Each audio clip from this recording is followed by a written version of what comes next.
this is the April 27th, 2015 continuation hearing of the County Zoning Board of Appeals review of this county zoning case issue 714, Pleasant Ridge Energy LLC, Pleasant Ridge Clean Energy Project. Roll call: Dr. Cornell. Here. John Ditzman. Here. Richard Cooper. Diana Iverson. Howard Zimmerman. And James Cooper here. It should be late. All right. Welcome everybody here for our 29th meeting. We're gaining on it. We're doing good. We've got a few things that we need to take care of tonight.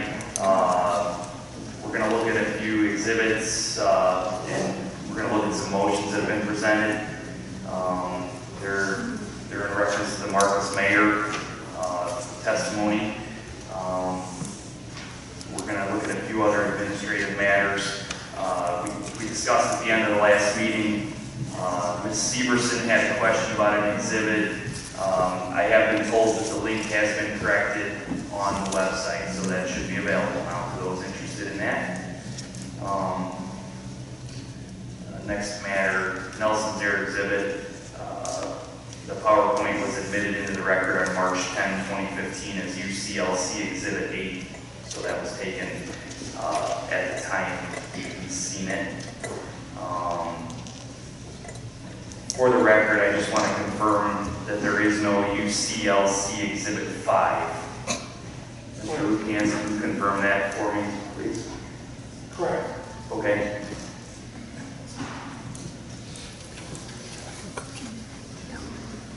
All right. Mr. Lucan, can you fill us in on the status of the John Freed letter?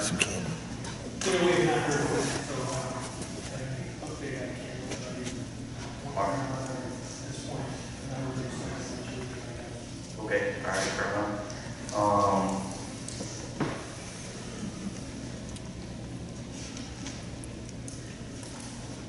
With regard to the next item is the status of the Pleasant Ridge Exhibit 130C Statement of Compliance on the ADA Design Assessment admitted by agreement or authenticated by Parzik.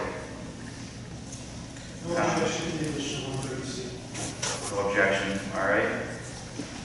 For the record, Mr. Chairman, that's the Certificate of Design Compliance for the GE 179-100 turbine. All right. The county at this point will accept Pleasant Ridge Exhibit 130C Statement of Compliance on the ADA Design Assessment.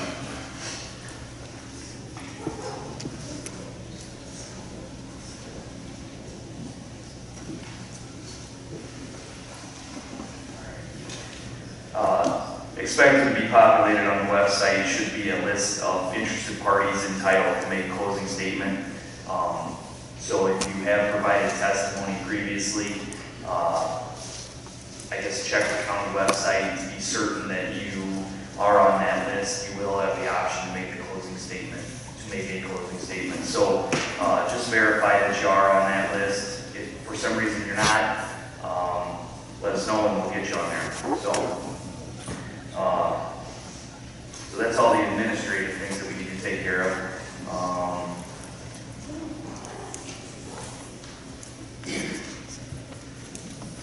Okay, let's go ahead and we'll discuss at this point the mayor testimony. Mr. Blazer, can you fill us in on your position with regards to this, and then we'll allow Mr. Lucan to do the same. Mr. Chairman, can I just suggest Can you slide down?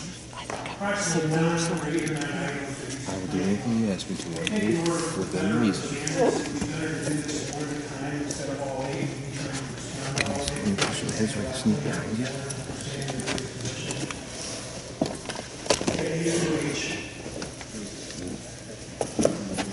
All right. Yeah, that seems reasonable. Why don't we go ahead with that? Go ahead. Actually, Mr. Chairman, I hope we can simply, since you have my motion for some time, so we'll just hear Mr. Lucan's response, but just, I'll say it in general terms. My motion provides, and as you know, Mr. Mayor testified on the day that you ruled that Mr. Rand's report would be, and any testimony regarding that report would be stricken from the record. In our view, it's clear that Mr. Mayor's presentation and testimony were an effort to circumvent that ruling. Mr. Mayor acknowledged both in his presentation and in his testimony that he is not an expert in acoustics, he's not an attorney, he's not an expert in any of the subjects that he purported to speak about or present about.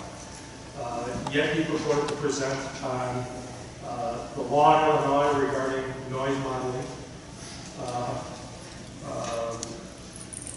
acoustic issues, all sorts of things that he clearly wasn't qualified to testify about, and that because of that, under the rules of this board, are not relevant to this proceeding.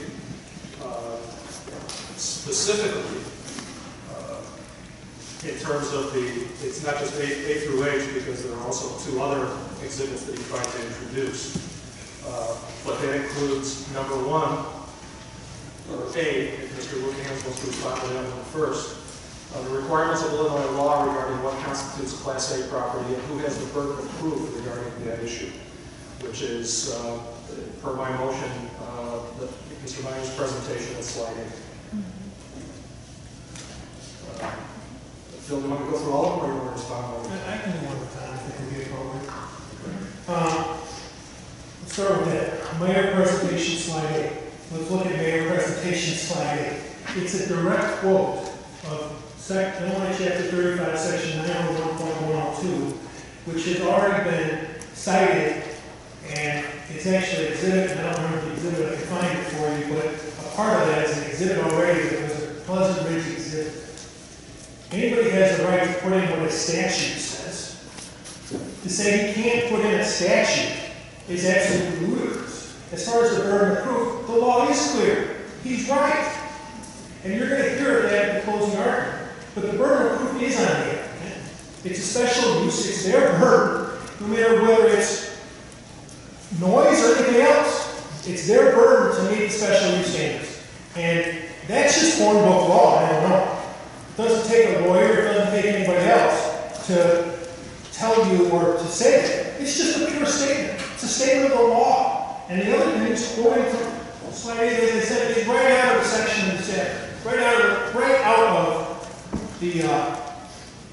the statute or the JCAR regs, the IPCB regs, that have been cited and put before you already.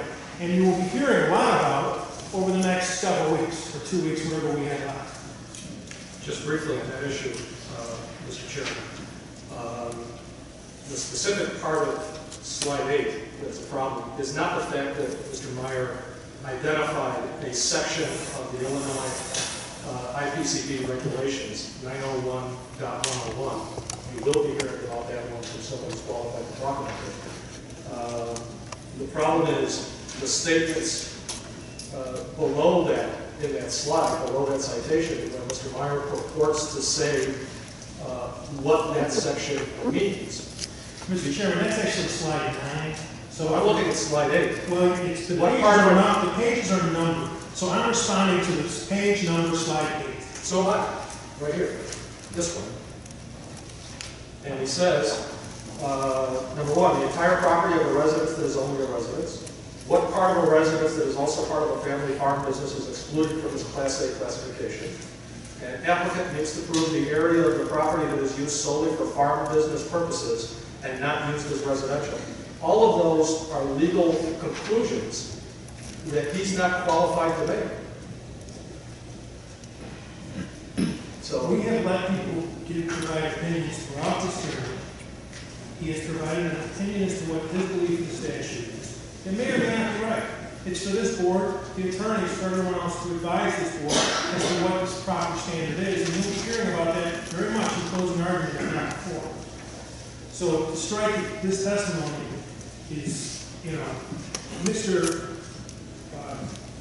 Mayor had the right to give an opinion as to this.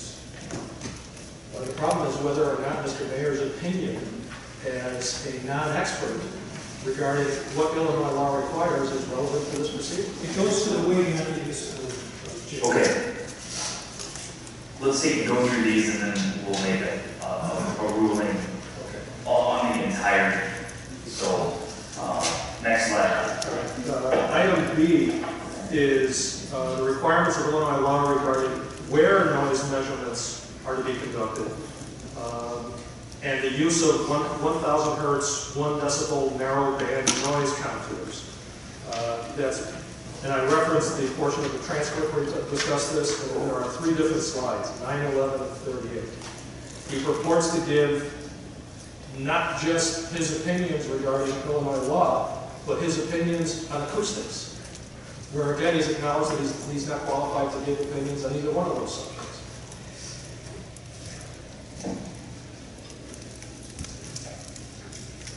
And I'll just give one example. Number 9, it's the first one. Noise level predictions for decibels are not in compliance with IPCB's requirement to measure at the property line.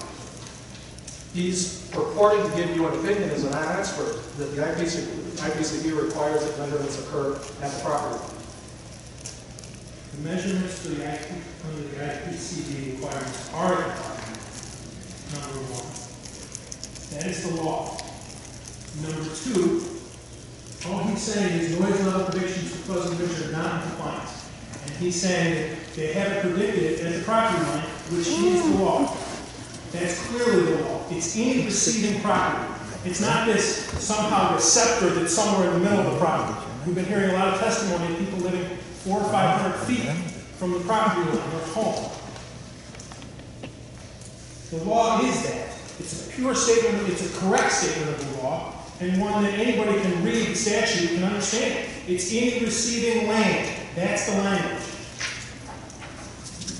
It's actually not any receiving land, it's any receiving Class A land, which you'll hear about later this evening. And we all know that Class A is residential. But in any event, Mr. Meyer is not qualified to testify regarding where you're supposed to make measurements, how you're supposed to take measurements, what is or is not in compliance with the IPCB regulations. That's what he's purporting to do in these 3 slides. And again, just as with everything else, it's an effort to circumvent your ruling with respect to Mr. Rand. You know what? You have no idea what it's an effort for. You can say whatever you want, but you don't know what the effort was for. That's not your position. If you want to talk to me about it, that's up to you. But you shouldn't be saying, and this council should not be telling this board what my position or what I was attempting to do. That's improper. If we then go to slide 11, Mr. Chairman, which is the next one that I mentioned, for example, if you look at the second bullet, applicant did not provide 1,000 hertz, 1 dB narrowband noise contours, no way to prove compliance of property lines. That's an acoustic opinion by someone who, by his own admission, isn't an acoustician, isn't an expert, can't render an opinion. 45 residents, 30 of which are non-participants, are predicted at 41 dB. In the predicted sound analysis results, no room for error. He can't qualify that either. He's not an expert. There's no room for error, it's simple math.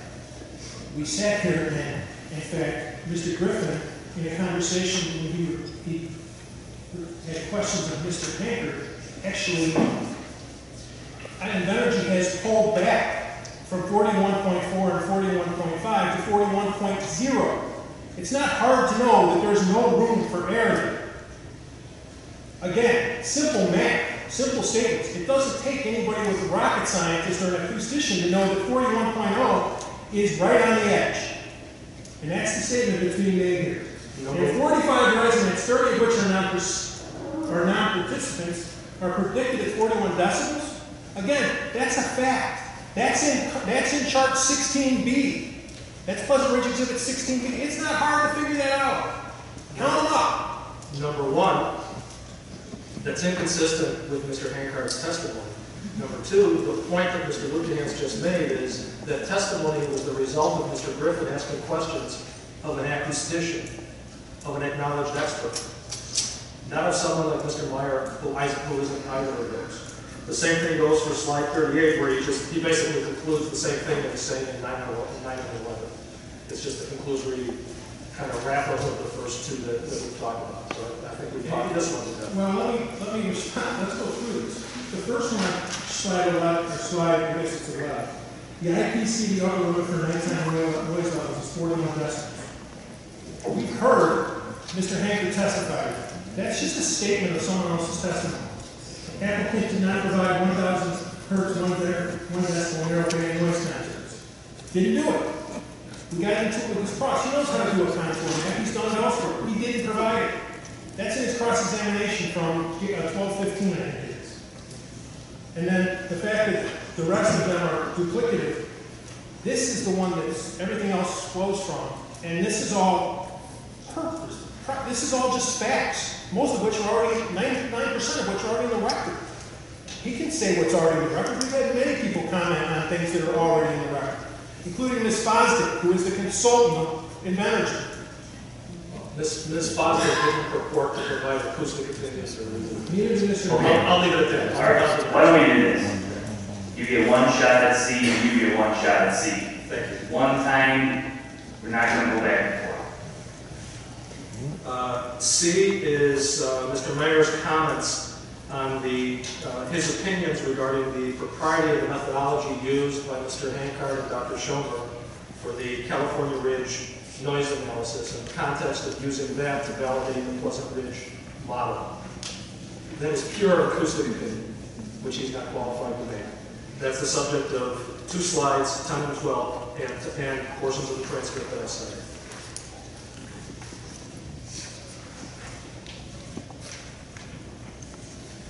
First of all, I think, if I'm not mistaken, Mr. Ambrose' review is already in evidence to Mr. Hartley, or at least it should be. I'm not really sure what's happened. That was brought in evidence by Mr. Hartley, and was allowed to come. Measurements were made during mandatory operation curtailment or harvesting loss. That's just a fact. That's just an absolute fact. And I think you'll find that Hankard's testimony was consistent with that. The next one is item D, which claim results of reviews of other operating wind projects by Rand and Ambrose. And I'll remind you, Mr. Chairman, this testimony was all a week before Mr. Hartley testified. And frankly, depending on how you rule today, that may raise an issue of whether or not the Ambrose letter, which is also a portion of Mr. Hartley's presentation, should or shouldn't remain in the record of this case. But Mr. Chairman, we already sustained D. I don't know why we're going over it. That was already sustained. I wasn't done, Phil. I wasn't done. I haven't interrupted you. And this board, and I'm talking about slides 15 and 16, you already sustained my objection when Mr. Meyer was testifying to this material, slides 15 and 16, where he talked about Rand, Ambrose, and then measured louder than predicted. And I gave you the transcript citations where you sustained my objection to these items. So I guess I'm going to watch this, the one I'm responding to, since the objection is already sustained, and it's not in. All right, well then I'll move on. Is there some other part that you're asking to be stricken other than the 2 that are already stricken? Not on this one. Yeah. Item E, the issue of the absence of facility design margin, which number 1 is inconsistent with what Mr. Hankard testified to in January or in December. And that several residences could be over the IPCP limits. That's still on the slides 11, 24, 25, and 40, which is the conclusory one. And I've identified the pages of the transcript where he spoke about these. These, again, are purely acoustic opinions by someone who isn't an acquisition. Okay, let's go through these one at a time. The opinion that no facility design margin was included. If you look at Hankard's testimony in cross-examination, he specifically says he didn't do that. He goes on to say he did a conservative analysis, so he didn't need to do it. But he clearly said those exact words on cross-examination. Second, and Mr. Blazer, you can shake your head as much as you want, but the record is what it is. Sure it is. And then he goes on to say no safety margin or safety in Pleasant Ridge application. Again, that's the exact same thing he said in his testimony. The prediction method used by the applicant, ISO 9613-2, has a plus or minus 3 decimal uncertainty out to 1,000 meters. Again, that is direct testimony from Mr. Hankard that he admitted to in his cross-examination. Finally, this plus or minus 3 decibels uncertainty becomes greater when the sound source is above 30 meters. The turbine hub height is 80 meters. I specifically again asked Mr. Hankard about this, and he said that he said that the levels that GE puts out are based upon 30 meters. Again, we have this uncertainty. Mr. Hankard admitted that. And Mr. Hankard testified that the conservative factors utilized, I'm sorry, I'm taking it, I'll stop. Item F is slide 28.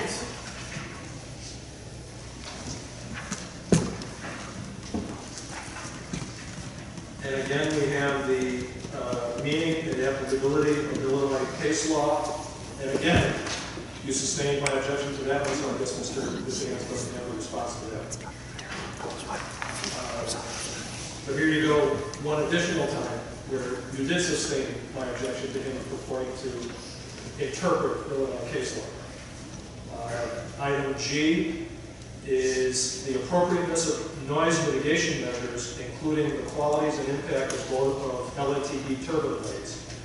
And that's slides 32 to 34, and again, the cited pages of the transcript.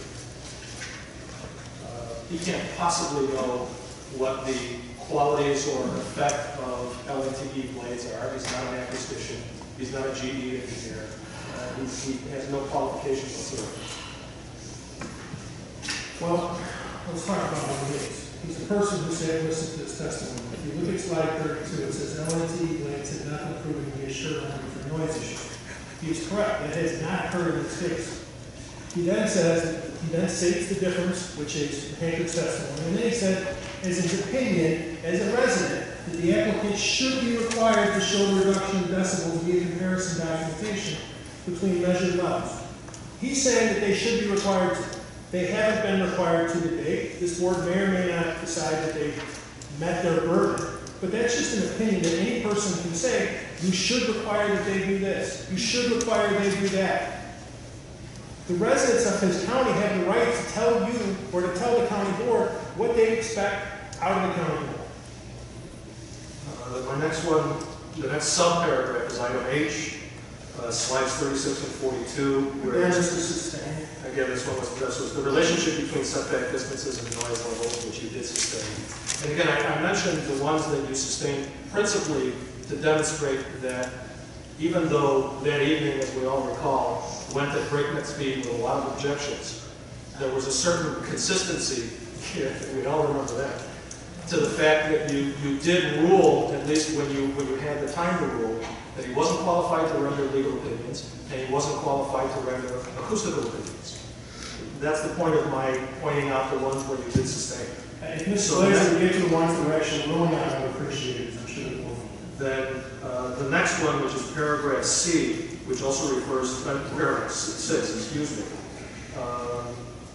relates to the Ambrose letter. As I point out, you sustained my objection to Mr. Meyer's effort to discuss the subject of slide 17, which purports to rely on Ambrose for the conclusion that due to these deficiencies, California Ridge noise level compliance analysis should not be used to validate Pleasant Ridge. So that's the same subject. He can't qualify the Ambrose letter.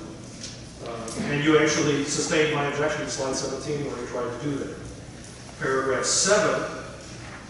Well, let's talk about, just because you're still on paragraph 6, the slides 12, 13, and 14 are the same argument I've already made, so I won't repeat that.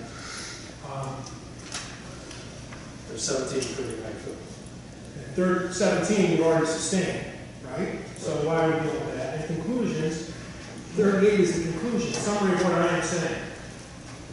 He's saying, in his opinion, they have not met their burden of proof of demonstrated compliance with the law. He's allowed that opinion based on the evidence. Well, actually, 39 says, applicant appears to have withheld pertinent information that has high probability to prove non-compliance with Illinois law. So that's an expert conclusion by a non-expert. It's also contrary to the evidence in this case. Paragraph 7. That's what we have to say, that he believes he withheld pertinent information. We move on to paragraph 7, and I point out the issue of the Ambrose letter is identical to the issue of the Rand report.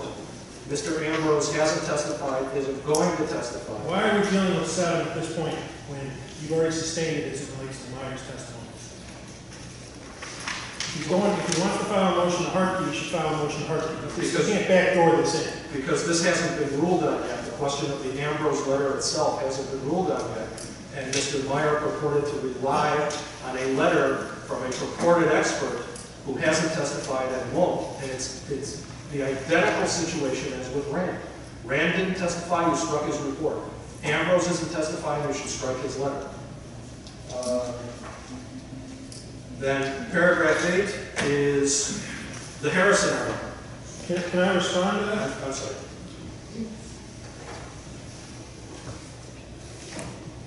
In fact, Chairman Cornell at the hearing, in order to be consistent, as the one I'm thinking of, will consider the weight of this evidence in our decision and will allow it. So it goes to weight. We've already ruled on it. This isn't a motion to reconsider. This is a motion to strike certain exhibits that weren't ruled upon. That transfer of reference doesn't relate to this. Then finally, paragraph 8 is Meyer's reliance on the Harrison article from 2011. I'm sorry, that's the one that was already ruled upon. I don't believe it was. But the Harrison article is, again, somebody's opinion regarding acoustics who isn't going to testify in this proceeding. If Mr. Meyer were an expert, and this is one of the, at least in this proceeding, one of the few things that Phil and I agree on. If Mr. Meyer was an expert, and he was going to show you an article from someone in their field, clearly he could do that. Absolutely no doubt whatsoever. The problem is, he's not an acoustician, and he's trying to present to you an opinion from someone who wrote, someone who happens to be on the board of directors of the Society for Wind Vigilance, which is in the record, an opinion regarding acoustics. He can't do that. If Rand was here, he could have done that. If Ambrose was here, he could have done that. Mr. Hankard here could theoretically do that. But Mr. Meyer can't.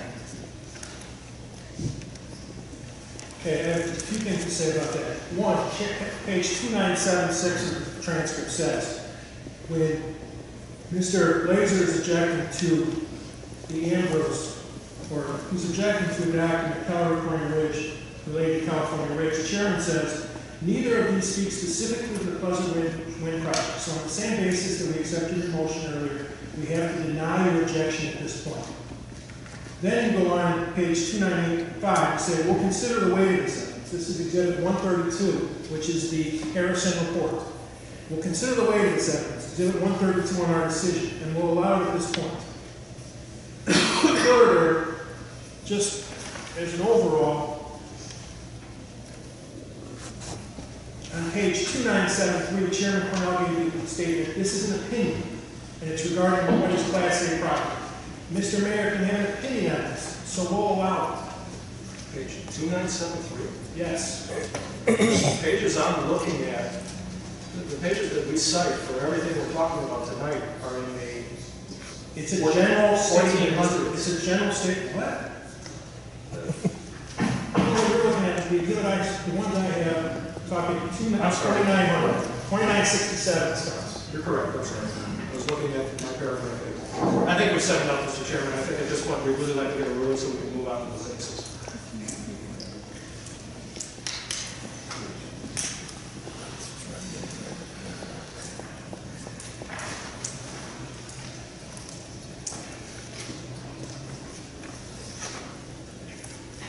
All right. We have heard both sides of this. I guess where we're at, to be certain as we move forward with this, that this testimony hasn't already been stricken, and we need to have this legally reviewed on both sides of the matter. I have some preliminary thoughts on it, but at the same time, if I've already allowed or not allowed certain portions, then I'm going to be going back on earlier decisions, and I want these decisions consistent with previous decisions. The only way we're going to get that sorted out is if we dig deeper into the transcripts. Mr. Blakeman has alluded that he can do that for me. Because it was just a one after the other objection, there was some that we ruled, some that we didn't, and we really need to be clear on what we have and have not. So we've taken both sides. The discussion about it is over, and I feel certain that by the next meeting we can have a decision made regarding portions. The way I see it now is parts will be allowed and parts will be denied. So to allude to those parts, I can't do that right now. So what I'd like to do then, Mr. Chairman, I can understand completely, and I discussed this with Mr. Blakeman. Because we didn't know how you were going to rule, I have Mr. Hankard prepared to respond or not respond to the Meyer presentation. What I propose is he respond to the Meyer presentation just so we don't have to bring him back again, but that wouldn't be a waiver of all of the objections I have, and at the end of the day, if there are certain portions that you agree with me on, we'll just strike all of that. And so that way at least we can get everything in, then you can deal with it on Wednesday. Does that seems reasonable. I mean, it was similar to what we let Mr. Meyer do, actually. We proceed with his comments, and then we kind of advised him that we may possibly strike some of it. So, okay, that seems reasonable. So let's, Mr. Lucans, does that seem fair or consistent? Yeah, and I guess I will, I don't have a problem with if this board later, and obviously I disagree with any striking with this, but if the board takes this under advisement and strikes later, or decides whatever it does later, that's acceptable. That's fine. All right. Certainly in the effort of keeping the evening moving along, I can see you guys could discuss this for several hours. All right. What we're going to do now is, I promised everyone we were going to, there were some additional questions of Mr. Hankard. We were going to have Mr. Hankard come forward. We were going to have some questions of him. I think everybody maybe has some additional questions of him. So, if I may, Mr. Chairman, what I was going to do, I actually had Dr. Roberts teed up to go first, and then if you'd rather do the director Hankard first, he can certainly do that. Yeah, I think more important is in the whole process. That's fine. So that we can say, okay, we're done with that portion and we're moving to rebuttal. And then we'll explain all the rules. Okay, buddy. Mr. Hankard, come on up. All right, Mr. Hankard, just want to remind you that you are still, you've been previously sworn in, you're under oath, so I guess we'll work our way through our normal order for questions. And we will continue to reserve the right, we may allow some others to ask questions. If I can ask, Mr. Chairman, Yeah. my understanding from the transcript when we decided to defer it to a later date Right. was that it was with respect to Pleasant Ridge Exhibits 16A and 16B, which are the list of the new list of LTE blades, the list of model runs, Okay. and then there was also the ISO statement that you referred to that was back in January. Those were the three specific subjects, and I believe Mr. Lucahan's agrees with me, we discussed it last week, that were what was reserved the last time Mr. Hankard was here. Okay, all right. And I have copies of those if you need more. Sure. Okay, we will. Okay, Mr. Lucans, Mr. Blazer's alluded that you had previously spoke about that. Is that a correct statement? We have spoken a number of times. It's never been quite that clear, but I don't think we're gonna get into a fight about that here in the next 5 minutes when we do this. All right. addressed to audiences. You will have the opportunity to further question Mr. Hankard too. You will need to try to address your questions with regard to these particular exhibits. I believe one had to do with the LNT blade configuration, some ISO standards, and the third one was some model runs on the LNT blades. So, all right, with that, ZBA, do we have any questions at this point? Okay. The ZBA, just as a reminder to everyone in the audience and Mr. Blazer and his witnesses, we continue, and throughout these proceedings, we continue to reserve the right to ask questions of any exhibit, any information of any witness, with no limitation to our question range, just so we're all clear on this. All right. I'll call them in order. Units of local government or school districts. All right. Mike, did you get 2 or 3? 2. I think the third one, the ISO standard. Oh, All right, Mr. Lugians, are you ready to go with your questions? Sure, let me see if I can get everything. Hang on a second. I'll proceed. Okay, if you could look at, do you have 16B in front of you, Mr. Hankard, if they give me that or not? I do. Okay.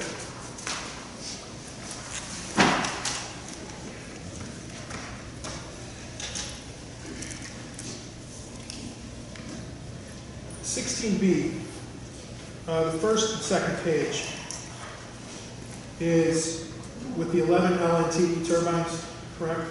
Correct.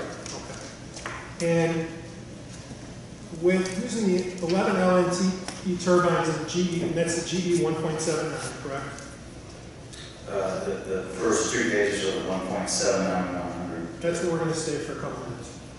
We have 25 participating and non-participating residents that are at 41.0 and above decibels at the nighttime level of 1,000 hertz on that chart, correct? I will trust your math. You said how many? 25. 25. I certainly see something on that order. Okay, and of that 25, approximately 15 of these are non-participants, correct? I'll just go through them. 5, 92, 243, 270, 313, 329, 345, 388, 389, 396, 438, 439, 484, 502, and 748. By math, right, that's 15, correct? Sure. I didn't follow you to every one of them. Okay, well, those are the ones that are non-participants, correct? Okay, now let's go to the next 2 pages, which you might, here's my back, front and back, so I don't know what you said. This is the GE 1.72-103 turbine model for 4 LNT turbines. Yes. Okay, using this model, this chart, we have, again, 25 participating and non-participating residents that are at 41.0 and above decibels at the nighttime level of 1,000 hertz, correct?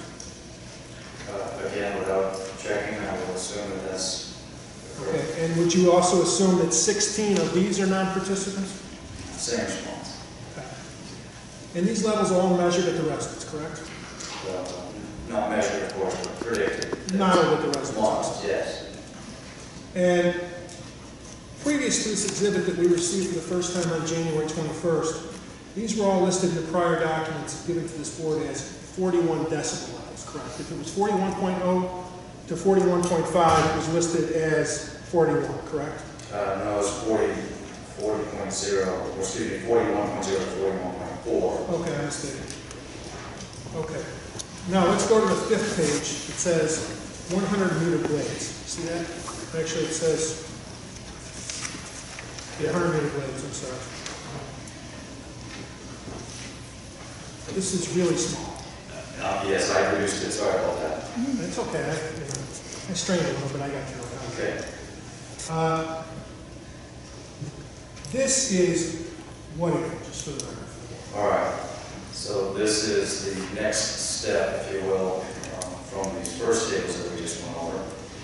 And the board had concern about anything that was 41.1 to 41.4. So we went and added additional LNTE terms to the model, which brings the levels down. So these are the now predicted levels, whereas no participating or non-participating residence has a 1,000 hertz noise level at 41.0 or excuse me, greater than 41.0. Okay. And there are 5 that are exactly at 41.0, correct? Yes. And then there's another 32 properties between 40.5 and 40.9, correct? I have not done that math. Would you assume that I'm correct? It's, I can, subject to tech check, certainly assume that. okay. Okay, then the next chart is the same thing as page 5, except for it's 103 meter blades, correct? Yes. And again, here we have 5 properties exactly at 41.0 decibels at the nighttime level for 1,000 hertz, correct? Yes. And would you also take my word that there are 29 properties between 40.5 and 40.9? Subject to check, yes, I will.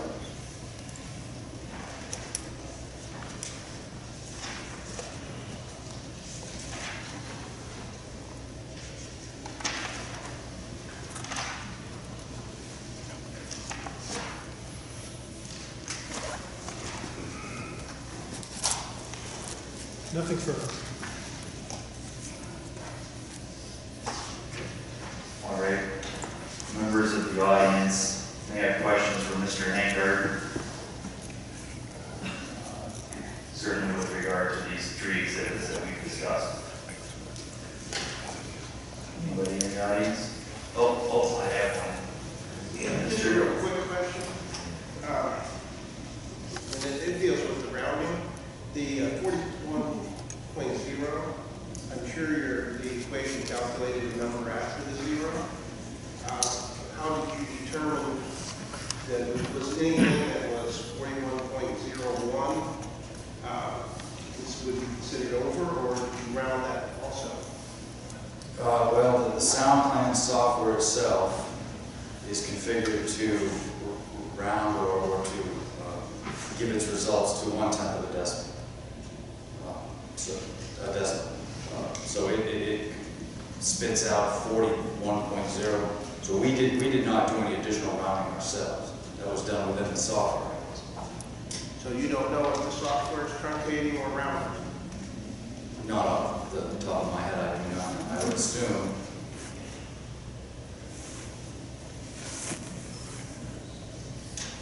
Well, the data from GE is given. The power level data that the model receives is to 1/10 of a decibel, so there's really no rounding that goes on. The data that you input is to 1/10 of a decibel, and the data that you receive is to 1/10 of a decibel, so there's no rounding that occurs. Well, that can be a little misleading based on significant figures there. So if you're putting in, even though it may go to 10, it's got a 5 significant figure input into the equation, you should be able to get a 5 significant figure out. Right, that's what I'm saying, we're only putting in 1, so we can only get out 1. Because this whole process starts with the data that we get from GE. Right, if you're putting in more than 1 significant figure.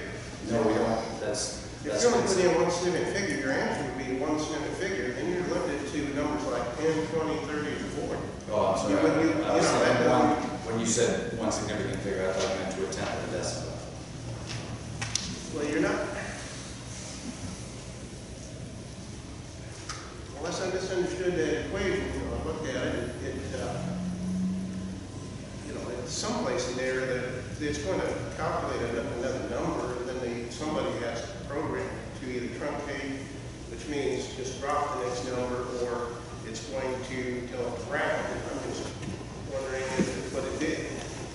You know, it's kind of split hairs. It's a rather small bit, so I'm just curious as to what it was. But I think we answered my question. Thank you. Any other questions from the audience? Anybody Anybody else out there? All right. So back to CBA. Do you have anything? All right. Joan Hughes from Mr. Hankard. Did I understand you correctly with the pages that are very, very small print are the result of applying LNTE blades to those turbines in your model that were over the limit? Well, no one turbine is necessarily over the limit. If I have a residence anywhere in the project, it might have 1 or 2 or 3 or 4 turbines that are influencing the total noise level at that residence. So if I want to reduce the predicted level at that residence, I need to choose 1 or more of these turbines to convert from a standard turbine to an LNTE. So if I just look at the first turbine that's listed on any one of these pages, it's 005. Well, those aren't turbines, those are residences. Okay. Ms. Huesman, just for the record, the list of additional turbines is in 60. Okay. Thank you.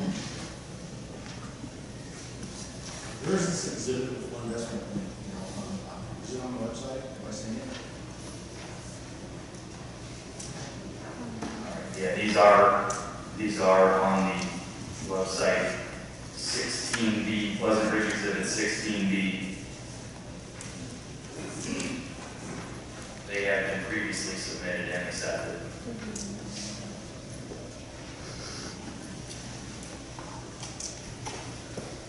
Okay, so if our numbers here at the 1,000 per band are still at 41, and that's measured at the residence, not at the property line, are you familiar with the Illinois law regarding sound requirements? Absolutely.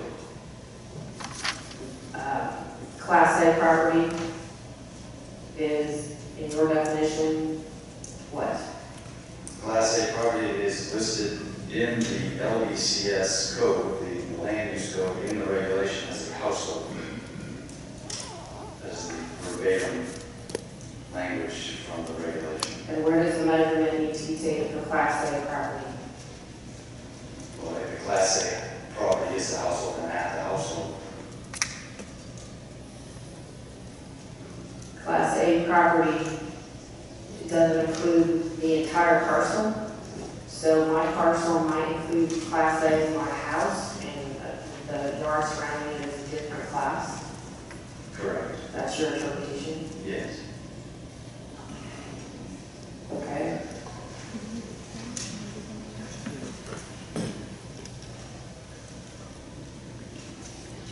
So that's how you interpret that the measurement can be made at the foundation of the home or residence to the turbine itself. Correct.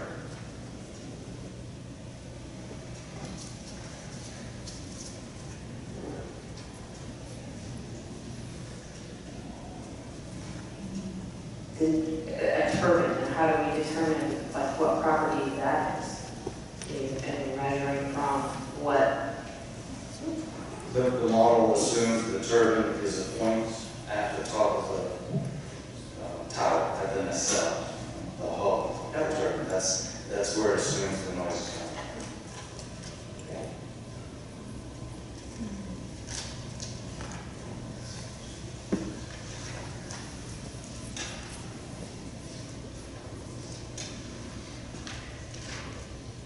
Can you explain how these LNTE blades, is it possible to reduce the effects of the sound at any of these residents? It seems like this is a hot issue for this, for any wind farm.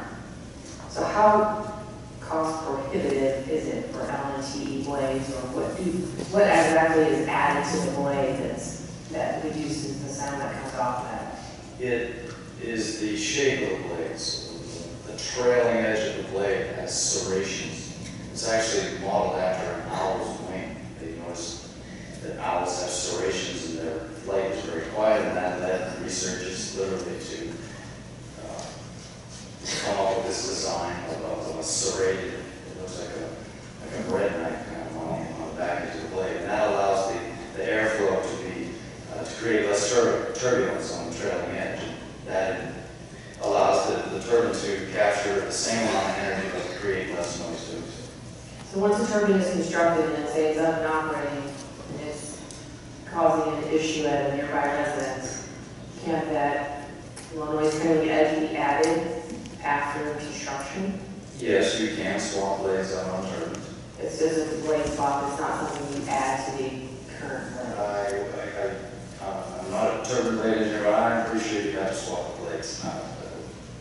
Yes, it's a question for definitive percent, but I'm pretty sure you have to swap the blades out. Okay. Nothing else right now?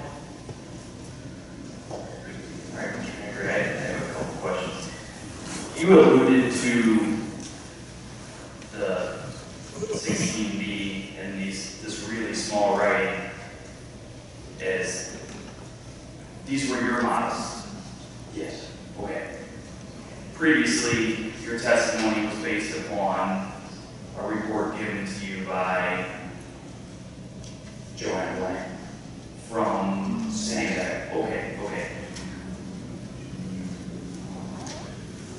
Did you, as you looked at this and produced these results in 16A, or 16B, sorry, did you entirely start the modeling, or did you assert given things from her model or her report and input those into your new data? Right. No, these final results that you see in the small print, the rounded or non-rounded results, if you will, were produced in the same manner. Joanne Blank ran the software. But I dictated everything about how that model was set up. I oversaw the QA, the quality assurance of that by comparing it with some of my spreadsheet calculations, as well as having another office at Santec run a different model. Same inputs, same algorithms with different software. We really checked it 3 different ways. So the results come from Joanne Blank running this WinPro software. I had everything to do with overseeing how that was done, and then afterwards checking it to make sure that I agreed with the result. Okay, but you physically yourself did not input this data. This was you handed this job off to someone else. I don't like that terminology, handing out findings here, you do it, I'm not involved. No, I'm the water guy. I am responsible for these numbers and for everything the way they're put together. And for example, with inputting the data into the model, I have Joanne spit that out of the model, so I can see exactly what she put in. I don't have to take her word for it. It's there on the output of the model. I can double check that she put in what I asked her to put in, and then we get the results that we get. Okay. All of the results that are shown in the charts on 16B, they are, would it be fair to say, the expected worst possible, the loudest possible readings, or are these constant readings? No, these, in my professional opinion, absolutely represent the maximum levels that you will ever see. And actually, these are upwards of 2 dB greater than I believe at 1,000 hertz. We build this project, isn't it? And someone goes out and measures. I'm 100% confident we will see lower than this one. And that's if I'm talking if you measure over the course of days and weeks and months. Sometimes required. You can't go out on any given afternoon and night and say, oh, this is what it is, because conditions change. You need to collect a reasonable sample of those conditions. So they make this level if they're average. Again, these are the levels I would expect, for example, if the turbines running full capacity and with the atmospheric conditions conducive to sound getting from the turbines to wherever I'm measuring. downwind, maybe a temperature inversion at nighttime, the worst case. Okay, and as you stated there, you've possibly added a 2 dB buffer. Where that comes from, why I say that is because, so on California Ridge, we measured for 4 months. We know, okay, we measured, the loudest that we measured is 39 decibels in the 1,000 hertz. I built a model of that very project. It's completely similar way to the way I built the model of Pleasant Ridge. And I predict at my measurement locations, and it predicts a 41. In other words, it predicted a 41, but I measured a 39, so my model is 2 dB high. So I use the same exact methodology, I apply that to Pleasant Ridge, so I expect you to be 2 dB high here as well, in the 1,000 hertz. Okay.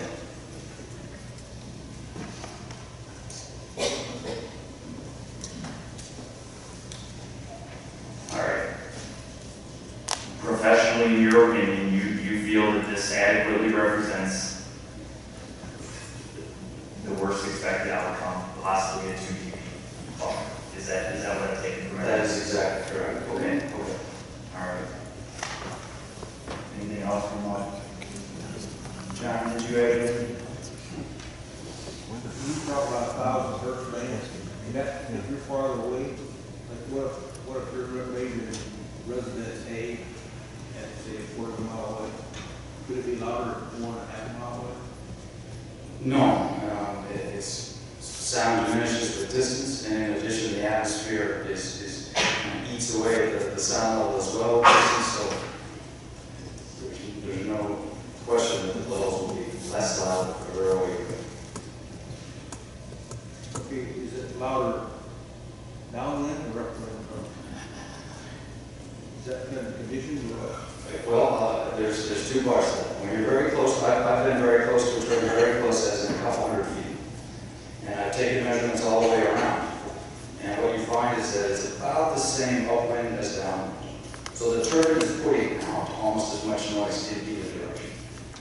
But now, when you talk about being at the distance that the residents typically are, 1,700, 1,800 feet, 2,000, 3,000 feet, what have you, now the atmosphere starts to take over. And then in that case, yes, it's, when you're downwind of the source, it's going to be louder.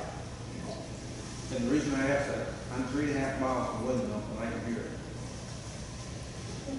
And I hear it worse when it's blowing away from me. That does not make sense to me as an acquisition based on with all due respect. Well, okay, all due respect, it's woke my wife up, and I'll let you argue with her, I don't argue with her. But, and that's why I asked, but is the chances of it being louder 3 miles away versus half a mile away or 80 miles away? There are some atmospheric conditions that could occur. You can get, that's usually only with very low frequencies. This is more of the same sound that we've been discussing here.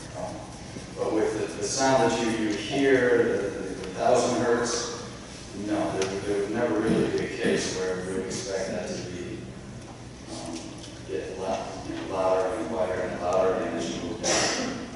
Well, I guess if you're measuring 1,000 hertz, then my question is, what in the world am I hearing? If you're 3.5 miles away, I mean, the atmosphere tends to take up that higher stuff. The further away you go, you're left with the lower frequency sounds.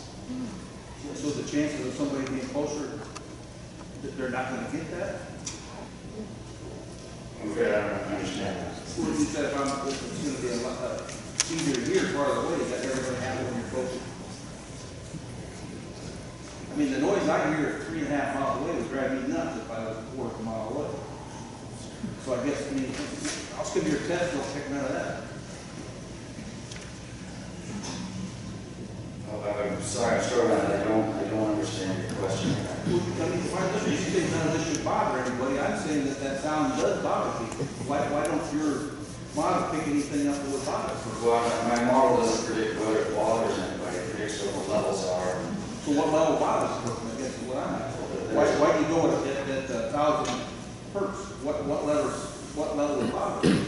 Well, the reason we go with 1,000 hertz because that's what drives the regulatory compliance on this project. That's the number that gets closest to the limit. That's why we're talking about 1,000 hertz. But of course, we predicted all across the frequency spectrum.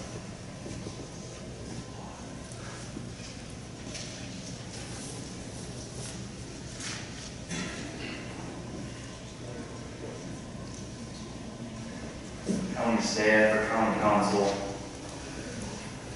changing it up on here. All right, Mr. Hankard. May I ask a question? That's something after you ask the. No.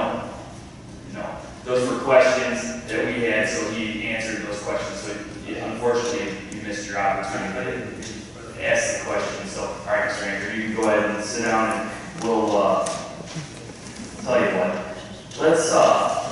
Let's talk about this rebuttal, and we can talk about that portion of the hearing, and then we'll take a little bit of break after we talk about that. And if there's some questions, you guys can come up and I'll let you guys talk to council on both sides and try to work through those if there are any questions.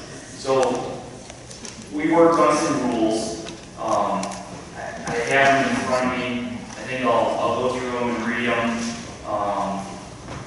We'll kind of further explain as we go through. All right, I'll let Mr. Blakeman read them. Procedures for rebuttal and still rebuttal. Rebuttal is a procedure for the introduction of evidence by the applicant. We can't hear you in the back. Procedures. What's better? Okay. Procedures for rebuttal and still rebuttal. Rebuttal is a procedure for the introduction of evidence by the applicant that answers evidence introduced by opposing parties. Still rebuttal is a procedure for opposing parties to answer evidence introduced in rebuttal by the applicant. Testimony or exhibits that are cumulative or attempts to introduce new evidence not intended to rebut or still rebut prior testimony or exhibits will not be allowed. Rebuttal and still rebuttal occur after applicant and all interested parties have presented evidence. After still rebuttal and rebuttal, there will be a presentation by the county followed by closing arguments.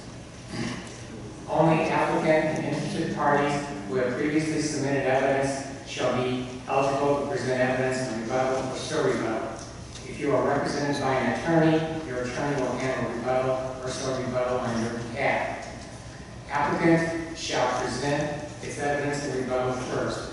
This evidence shall be confined to testimony and exhibits that explain, qualify, modify, discredit, refute, or respond to evidence submitted by those interested parties in opposition to the application. Rule number 3. After each witness or applicant presents evidence in rebuttal, they shall be subject to cross-examination in the following order: ZBA, units of local government, including school districts, interested parties represented by an attorney, interested parties not represented by an attorney, ZBA again, Livingston County staff and consultants. After applicant has submitted its rebuttal evidence and interested parties have had an opportunity to question the applicant's witnesses, those interested parties in opposition to the applicant shall present their evidence in still rebuttal.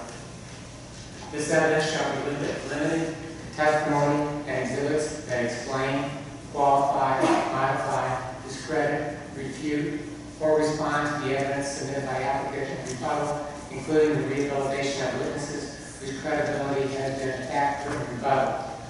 After number 5, after each interested party represents evidence in still rebuttal, they shall be subject to cross-examination in the following order: ZBA, units of local government, including school districts, applicant by its attorney, interested parties represented by an attorney. If the witness is not a client of the attorney, attorneys may not cross-examine their own clients. Interested parties not represented by an attorney, ZBA again, Livingston County staff and consultants. 6. The scope, extent, and admissibility of evidence in rebuttal and still rebuttal rests in the sound discretion of the ZBA. If you have exhibits to produce, please have 15 hard copies clearly marked so that the ZBA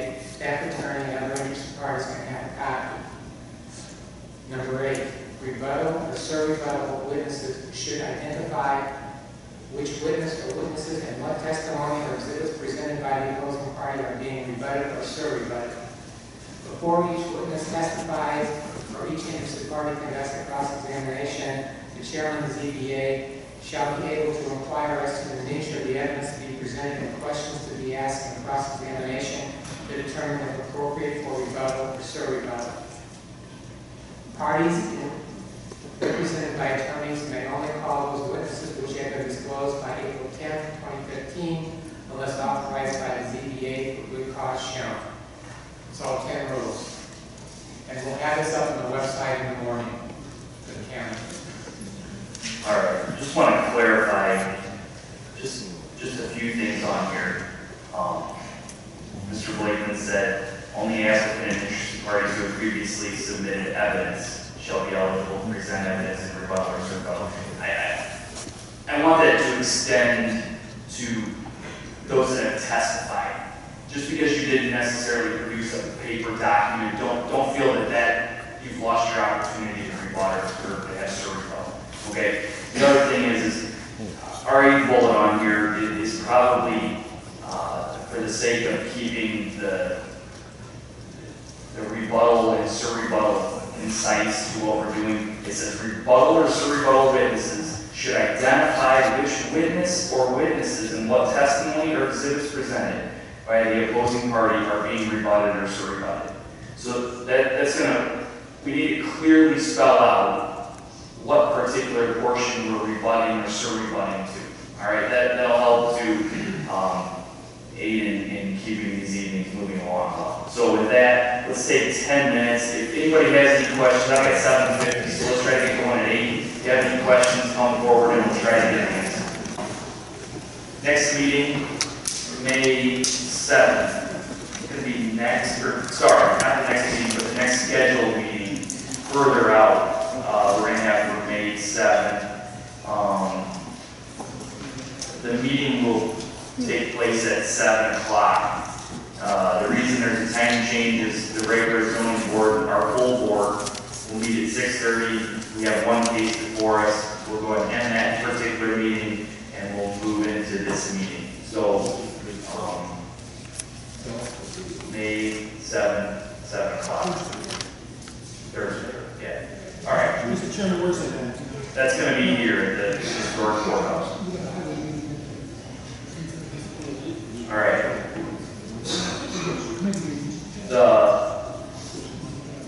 The Patrick Engineering Report. The county has hired consultants to validate or look at the facts presented in this case. The Patrick Engineering Report is expected to be submitted on Wednesday, our next meeting on Wednesday. As I say that, I want to remind everyone, the Patrick Engineering Report is a report that the county has commissioned to have produced. It's simply somewhat of a fact check by consultants that we have a relationship with in the past. So that will be taken because it's of that nature. The questioning along that report will not take place. We will allow that report. It's for advice only. For us, we have a relationship with them, so we'll accept that report. Mr. Chairman, just for the record, I understand what you're saying, but I do have to place an objection in the record in that this is exactly like the Rand report, and the inability to cross-examine is not available to us. And under the McLaren case, we should be given the right to cross-examine. Thank you. Okay. To that, because of the relationship the county has with the individuals, we will accept that report without them testifying due to our past relationships and the nature of the report. So with that, We'll go ahead and start our rebuttal process. Mr. Blazer, you can begin. Thank you, Mr. Chairman. I'll call Dr. Mark Roberts.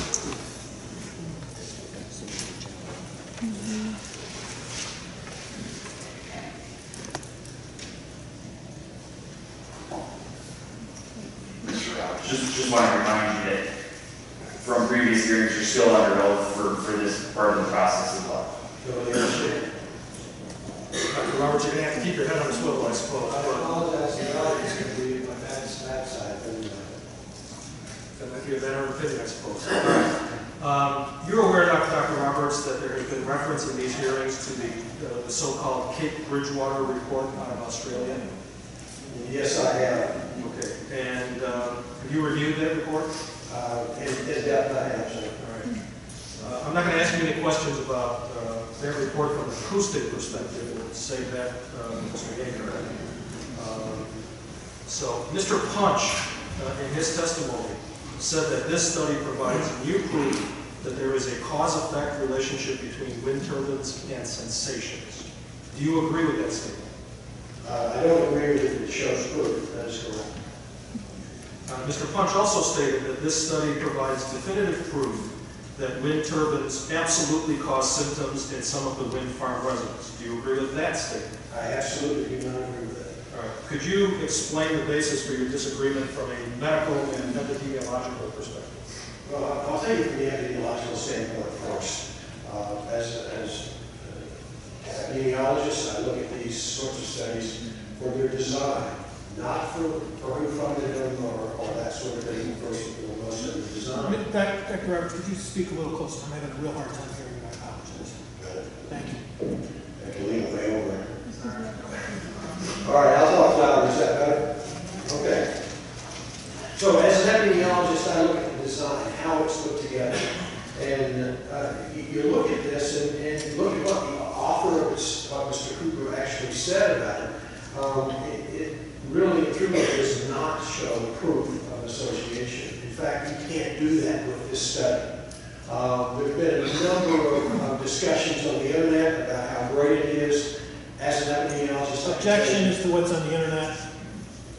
That's been testified to in this proceeding, Mr. Chairman. Ms. Fair, among others, when I asked her, said that she didn't read the report. What she knew about the report she read on National Wind Watch, which is on the internet. You know what? He's here to respond to what the Cape Bridgewater says. He's not here to. Where she found it or where she read it is irrelevant. He's here to respond to Punch. If he wants to respond to Punch, he should. But Punch didn't rely on the internet. All right, Mr. Robert, why don't you move on past that and really let's move on past the internet sources as best as we can. Let's try and focus on the report, Doctor, okay? Perfect. No deal. Well, first of all, he looks at 6 individuals and 3 homes.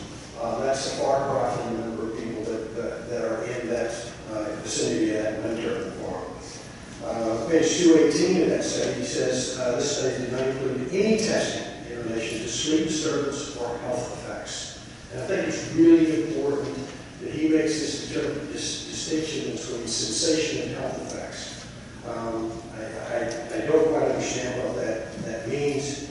I see how he has defined that, but again, he's not looking at health effects. And that's one of the major questions before you as a commission. Secondly, the report shows there's no correlation between reported symptoms in wind turbine operations if you use the definition of sensation that he does. And then in page 75, he also talks about the no correlation in the results versus sensations either. So here he's covering it both ways in his report. It's a long report, and it takes a lot to get through it. But the point being that there's no correlation between wind turbines and sensations or health effects if you use his definition. Again, I talked about the fact that it's 3 homes, 6 individuals. Those are all individuals who have claimed adverse health effects as a result of made complaints to the company. So again, he's biased in the fact not only of what they're collecting, the information that they're collecting, but also in epidemiology is called selection bias. There is a selection They didn't go out and choose people at random. They chose 6 people who had complained about wind turbines.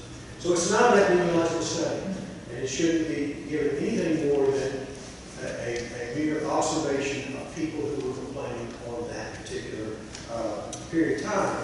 The other thing being that there was no correlation between the wind turbine operations and the complaints.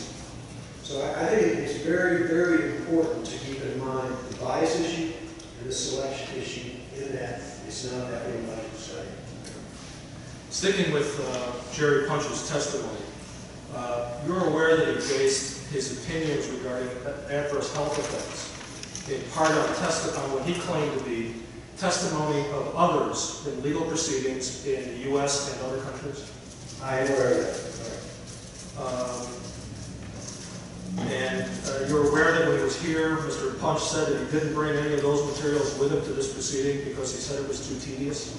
I was here and heard him say that. Are you familiar with some of those legal proceedings and the decisions that came out of them? Yes, I am. I was quite surprised that this slide number 31 talked about legal proceedings. As you go through and look for legal proceedings where various individuals have testified about the effects of wind turbines, such as Nina Pierpont, for example, she coined the term wind turbines syndrome. In the Ontario Environmental Review Tribunal, they actually went through her opinions and they rejected those. Granted, it was on a procedural basis, but then following that, my testimony was used in a federal case in San Diego, in Southern California, called the Tool case. And in that particular case, they found that her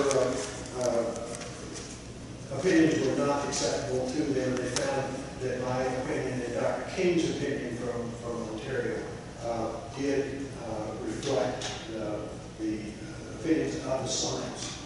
So if I may interrupt for just a moment, Doctor, the one opinion that you referred to from the Ontario Environmental Review Tribunal, was that the Whiteman matter, Pleasant Ridge Exhibit 280? That is right. That's correct. And the tool is T-U-L-E.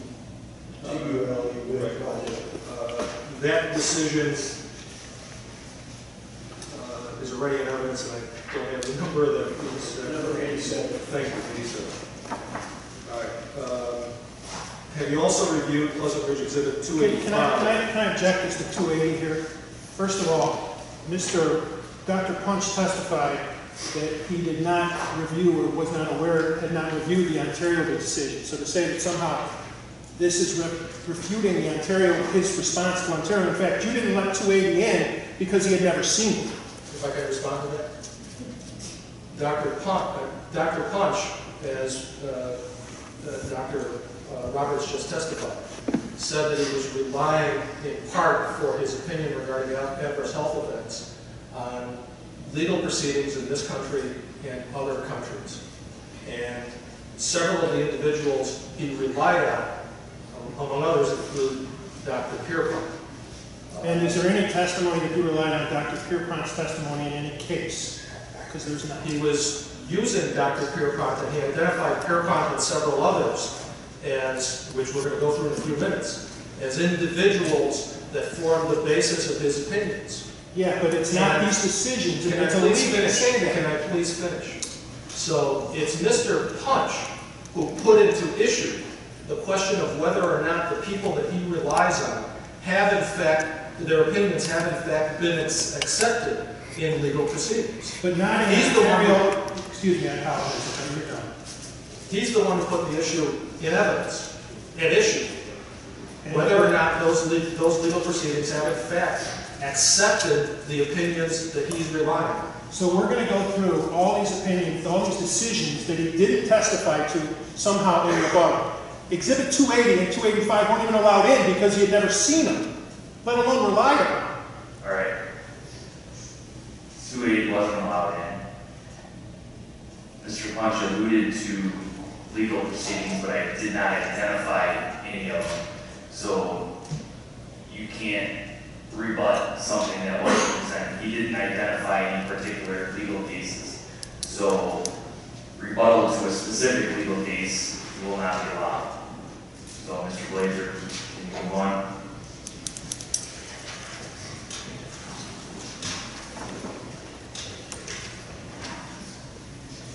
Can I have an offer of proof? Just go through quickly. No, we don't have to have it.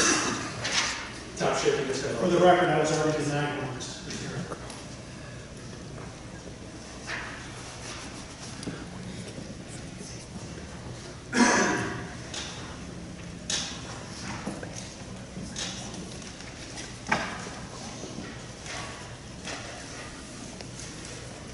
All right, let's move to the nocebo effect.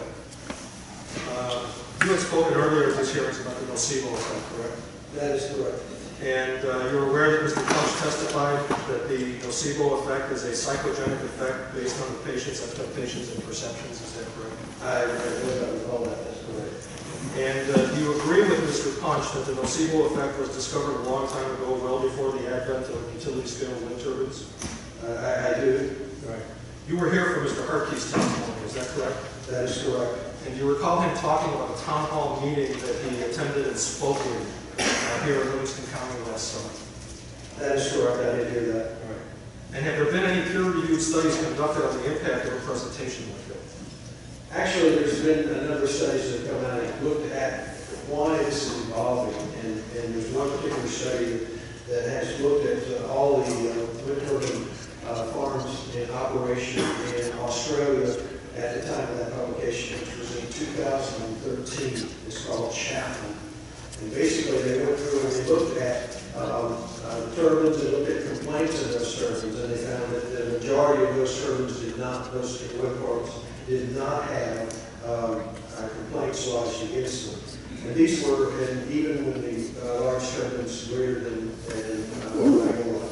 So what it really shows is that once there was started to be opposition to wind turbines, that the complaints began to increase in both numbers and in velocity, if you will. And so it really, this is a peer-reviewed published literature article looking at the phenomena and how this has developed. And the underlying point is the fact that about testimony like you heard is one of the things that builds these, this concern about wind turbines. And so this particular article, then another one by Knopp, K-N-O-P-P-E-R, and about 2011, also looked at these same issues on a larger scale. And what we're seeing is the development, it's them versus us sort of situation in hearings such as this all over the country and in parts of the world.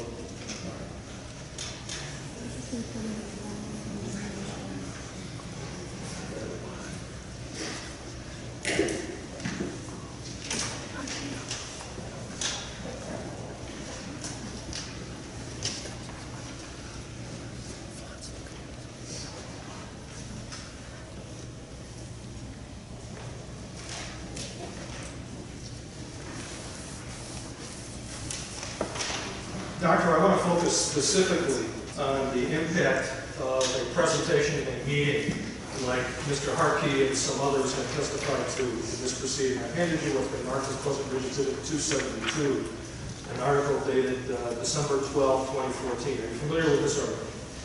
I am. And could you summarize this document or this article for us, this study? Well, this is actually a follow-up to that about the nocebo effect in residence, which is by the same author, Simon Chapman, and really explains the variation in the concerns and underscores the issue about nocebo. Nocebo is just the opposite of a placebo effect. A placebo effect is if you think the medication is going to help you, it's more likely to make you feel better. If you don't have faith in that, then a negative feeling about that treatment can adversely affect how you feel. Not necessarily your condition, but how you feel about that. So this is not a new phenomenon. This is one that is seen more and more, which would be evident in the Bridgewater, excuse me. Baywatch was a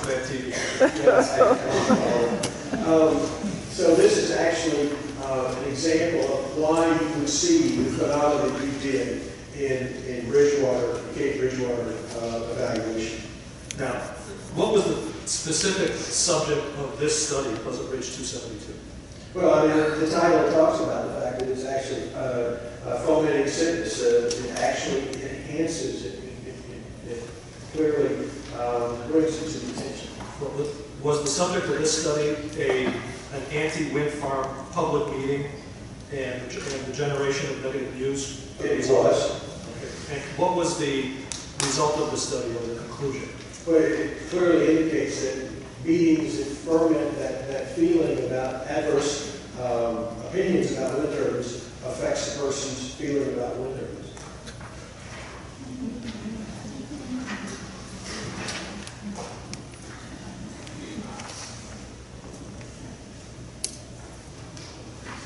Now, Dr. Roberts, you've reviewed the testimony of some of the other folks who appeared in this hearing, correct? I have.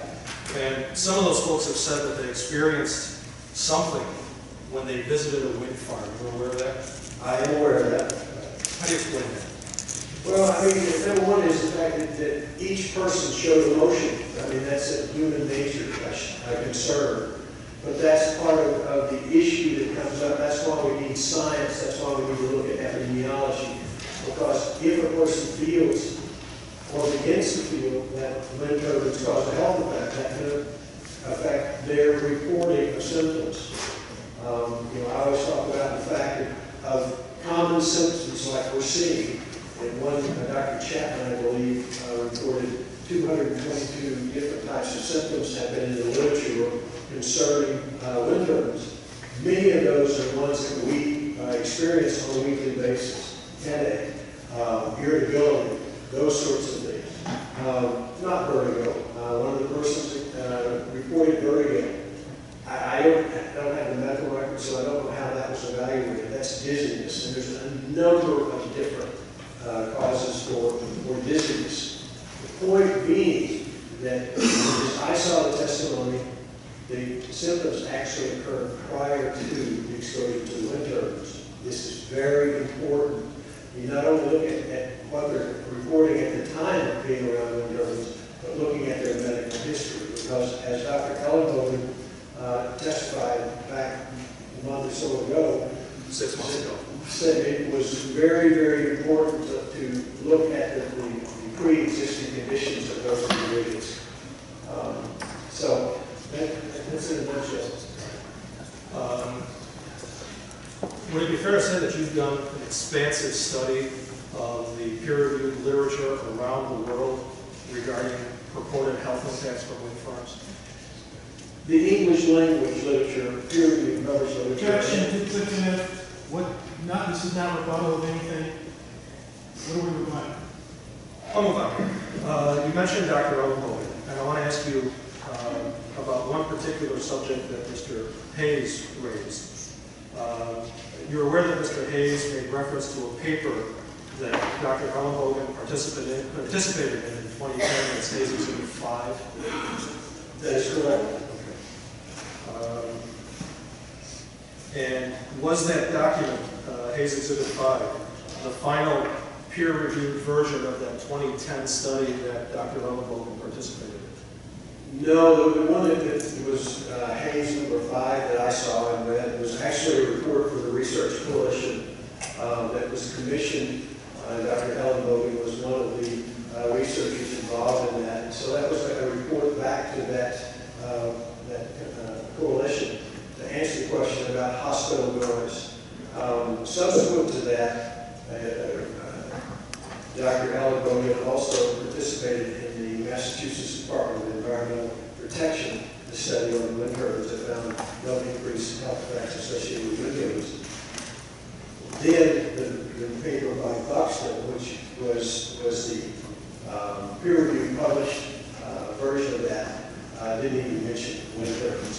So I think it shows an evolution of what we see in science, in the literature. An idea comes up, a report is generated about it, some sort of opinion is made about it, then the study is done. And that's what we saw here with Dr. Ellenbogen. Doctor, do you have Pleasant Ridge Exhibit 334 with you? I do not.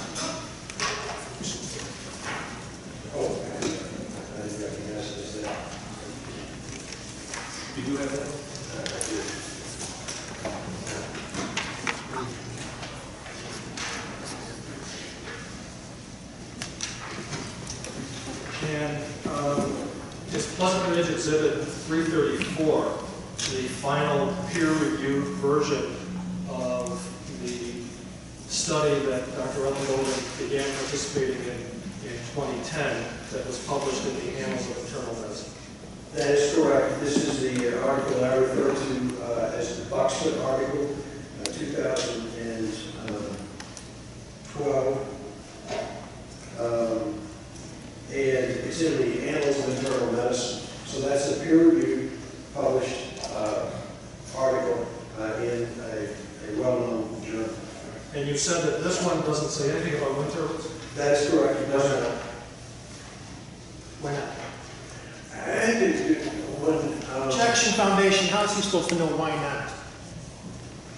Did you answer how you know when why I not? asked the question, I called Dr. Ellenbogen when I saw this and asked him what the deal was. And so I talked to him at length about it. Objection, they should bring Dr. Ellenbogen in and talk about his own study. Well, the problem with He's available, he's their witness, there's no reason that they should have their say on this issue. Two responses, if I may, Mr. Chairman. Number one, hearsay has been allowed because he's an expert. Even Mr. Lucanese has acknowledged that an expert can testify. Not when the other experts are available. Number two, I was required to disclose my rebuttal witnesses on March 25th. And it was made very clear to me that I would not have the opportunity to disclose any further witnesses after that date. Mr. Hayes testified about his Exhibit 5 after March 25. So the best we could do, as has been acknowledged in this case, is use the expert that we had disclosed, who clearly is familiar with the subject matter, to identify this report and why it contains no information regarding wind turbines. Then they should have disclosed Dr. Ellenbogen. All right, I think rebuttal does need to focus on what he can provide with direct regards to himself. I think he's trying to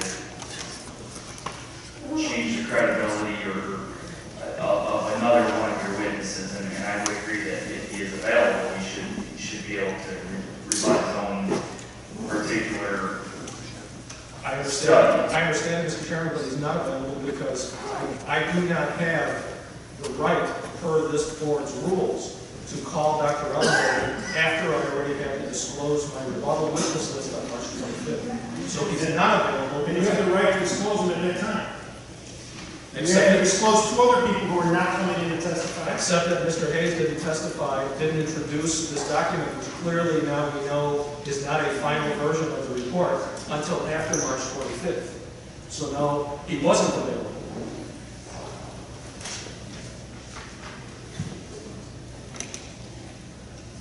All right. Counsel has advised me that unfortunately you should have disclosed the individual. We're going to allow the objection and we're just going to move on.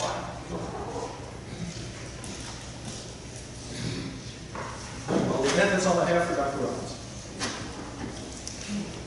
All right, thank you. All right, at this point, do we have any questions, CPA, for Dr. Roberts?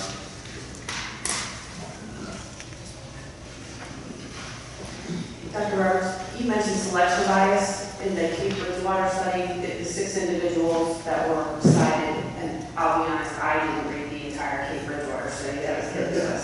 I understand. It makes sense to me, though, that if you're going to try to study the effect, if someone's claiming they have effects from wind turbines, and I do not, why would anyone talk to me about that and ask me a question about it if I don't have suffer from effects? Excellent question. The point being that in epidemiology, you have to compare the results of one group against the other. And so it's very important because of the symptoms and the sensations, and whichever way he uses that, are common. You need to make sure that they are not occurring in other people as well. So what's the background of it? Headache, dizziness, any of those sensations that he reported. So you don't have a comparison group. If I said 3 people in this room have headaches, we don't know if that's caused by this room, this process, or whatever. So we really have to compare, is that an unusual number? So it's a very common, it's called selection bias. I guess I understand if you're doing it. I understand wanting to have people that maybe don't have effects, but how do you ever, how does medicine, how does a doctor learn about someone that's complaining of health problems if they don't start asking them questions and then, you know, that they're leading towards here's a major change in my life? I mean, how do you just discard all that? You don't discard it, and I'm not saying that at all. In each of the individuals, the mother with the kids, the father with the kids, I review their testimony. You know, I'm not discarding that at all. But what I'm saying is, in fact, when you go to the doctor, you don't say, I have a brain tumor, treat me for a brain tumor. You say, these are my symptoms, and then the doctor works through that. If you went in and said, Doctor, I've been exposed to radiation, you know, I smoked for 50 years, and now I've got a terrible cough and pain in my chest, the doctor's automatically going to go that direction because we know what lung cancer symptoms are. The case definition that Dr. McMurtry has brought out has not been validated. It's not been accepted. So we don't have a set of criteria that have been validated that it would be consistent with exposure to interns. So let's say that someone might have pre-existing conditions of, I don't know, I'm sensitive to, I get motion sick if I ride in the backseat of the car. Will that someday in my buy a wind turbine bother me more because I have that sensitivity to motion? I don't know. But I guess I'm just trying to, in my head, reconcile how do you dismiss these folks that are saying they have problems, and they might have pre-existing conditions that you make them more susceptible to the effects, where another person doesn't have any effects from all of that. Absolutely, and I appreciate the opportunity to talk about that. One of the things is dizziness is common. Car sickness is common. But, you know, I don't know the percentages. I can't give you that right off the top of my head. But the point being, many of the symptoms that are reported to be associated with wind turbines are very common. So, and those conditions that are more severe need to be worked out. As Dr. Ellen Bogan said, and from his experience in Michigan, oftentimes ringing in the ears, for example, may indicate high blood pressure. It may involve something else. So each person, each of these individuals that gave testimony, if they have symptoms, they should go to their doctor and talk to their doctor about the symptoms. Not go in and say, hey, it's wind turbine syndrome, I know it is, you know, treatment. You really got to let the doctor do the evaluation. The second thing is the fact that it's very curious that there are certain people that have complaints about wind turbines and others don't. We need to look at that, and that's one of the things that's been talked about in the literature. That's one of the things that's being developed. But we understand you can't, there are visual effects of wind turbines and there are perceived sound effects of wind turbines. So you've got to sort through all those things. But we know that, for example, I'm not aware, I mean, there are wind turbine farms where there are no complaints at all, period. So is it that sensitive people are in one spot in a wind farm? I don't think so. I don't know why they do complaints. It may be anxiety. It may be annoyance. And I talked to the council about that, about annoyance. Annoyance is not a disease. But, I mean, some people right now are annoyed in this room. It's not a disease.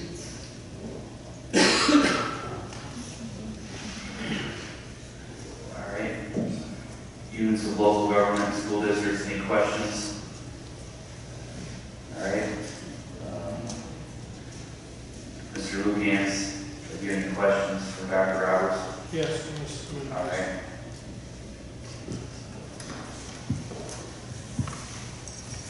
Dr. Roberts, Puzzler's Exhibit 272, it talks about a nocebo effect hypothesis, correct? That is correct. Okay, there's no proof that there's nocebo effect, it's a hypothesis. In this situation, it's talking about nocebo effect in wind turbines.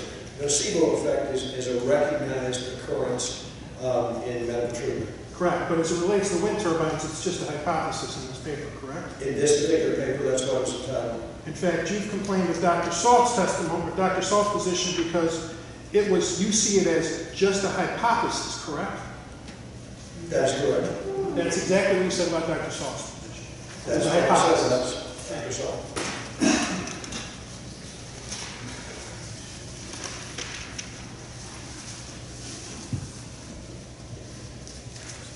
You would agree that it is not, that Cape Bridgewater doesn't even pretend or portend to be an epidemiological study, correct? That is correct. In fact, Mr. Cooper, when he wrote it, says it's not. It's not a medical study, correct? There's a difference between a medical study and an epidemiological study. Is it a medical study either? No, it's Okay, not. and he says it's not a medical study, correct? I believe he did. Yeah. And,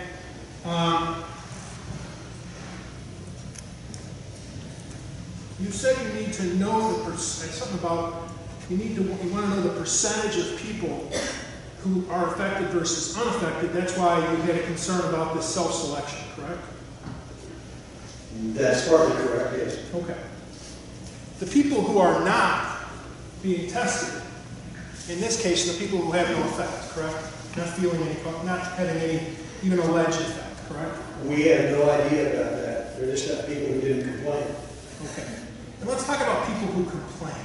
We heard you talk about the people who complain are complaining more after others complain. Is that pretty much what you said? That's what we see in the literature that's been reported. Okay. I can't. Everybody who complains after the first one. So if 100 people complain, the next 99 are all complaining after the first one, correct? In the scenario you designed, yes. Okay. So as soon as one person complains, everybody else is complaining after that first person. That's correct. Okay. May I respond to the rest of No, that? that's okay. Well, I think you should be allowed to, Mr. Chairman. Well, you always think you should be allowed to, but so far they haven't been allowed to, so why change it? You said you did not know what the sensations mean. He wasn't done answering the question. He was He not answered answering the the question. question. We'll just move on. You said you didn't know what sensations meant in the study, correct? I said that he had defined it one way and talked about health effects another, so it was confusing. It was confusing. But the sensations of what those were that was clearly defined, correct? He defined that in his paper, that's correct. Okay. And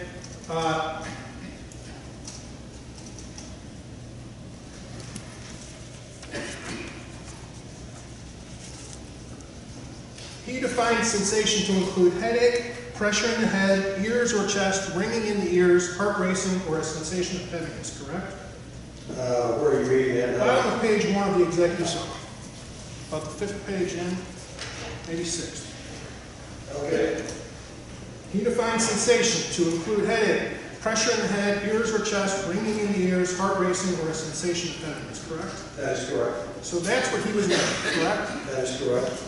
And he found that there was a correlation between certain operations at the wind farm and these, quote, sensations, correct?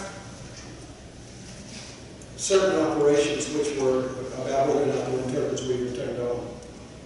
I did not hear that, so if I apologize, I don't mean to make you do it twice, but I couldn't hear that. There was not a correlation between wind turbine operation and those symptoms. There was not. There was not. But there was a correlation between certain operations within the wind turbine and those symptoms, correct, he found? I don't understand that. Okay, he found a pattern of high severity disturbance, this is page 2 of that executive summary, to be associated with 4 different operating scenarios of the wind farm. Being 1, when the turbines were seeking to start, 2, an increase in power output of the farm in the order of 20%, a decrease in the power output of the farm in the order of 20%, and the situation when the turbines were operating at maximum power and the wind increased about 12 meters per second, correct? That's what he said, but that doesn't say anything about noise. But it does say something about sensations, which was the question, not noise, correct? Right. My question, Dr. Roberts, is, did he find a correlation in his report between these sensations and certain operations of the wind farm? That's my only question. That's why he reports in page deadline. Okay.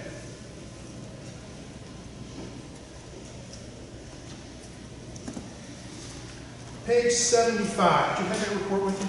I do. Okay. This is the page you said that there was no correlation versus sensations, correct? Correct. And that's from this, let's call it the block, the top block, is that what you're saying? The testimony in yellow, orange? Top block, that's correct. Okay, it's in orange for lack of a better word. I don't know. Exactly. Okay. Exactly. The first orange box on that page. Okay. And this is referring to the 31.5 plus sideband frequencies, correct? I can't testify to that. Okay, so you don't know. Okay.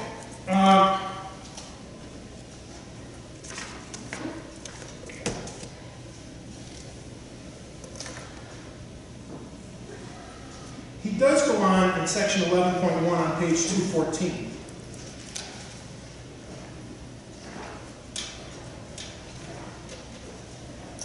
To say, in the first bullet point of section 11.1, the resident's observations and identification of sensation, separately of vibration and noise, indicates that the major source of complaint from the operation of the turbines would appear to be related to sensation rather than noise or vibration. You see that? I do. Okay, and then the next one talks about this 20% and startup, etc., correct? We already discussed. I don't have to. Tell me where you are. The next bullet point. Starts out for residents, for some residents. A significant sensation. Got it. And that's dealing with the same things we already talked about. I don't have to maybe go through it again. That's okay. So let's go to the third one. For some residents experiencing adverse sensation effects, the impact can be exacerbated by bending over rather than standing, with the effect in some cases being reported as extremely severe and lasting for a few hours, correct? That's what the report says. And then he goes on to say, with the wind farm not in operation, the residents indicated noise, vibration, and sensation are low in severity ratings, correct? That's what he says. Okay, and that's what he found, right? Not when you look at the graphs, no. When I look at what? When you look at the graphs individually, you see that sometimes people report increased severity when in fact the turbines are not even turning, not even original output. But he found a correlation, correct? I don't know what his correlation is because this is not an epidemiological study. So because it's, I'm sorry, I'm not understanding. Statistical analysis of this. Okay, so because it's not an epidemiological study, it's not something that you're testifying about. I mean, you said you don't know what the correlation is because it's not an epidemiological study. We understand it's not an epidemiological study. We already got there. So the question is this within your wheelhouse to even testify about? Absolutely.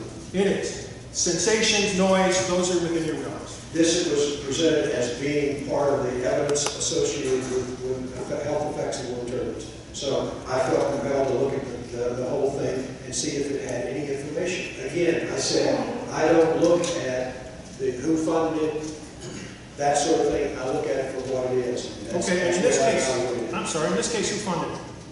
I have no idea. Oh, this was by Hydro Pacific. The actual wind turbine company funded it, correct? Correct. So Mr. Cooper was hired by the wind turbine company. That is correct. And these are his findings, correct? That is correct.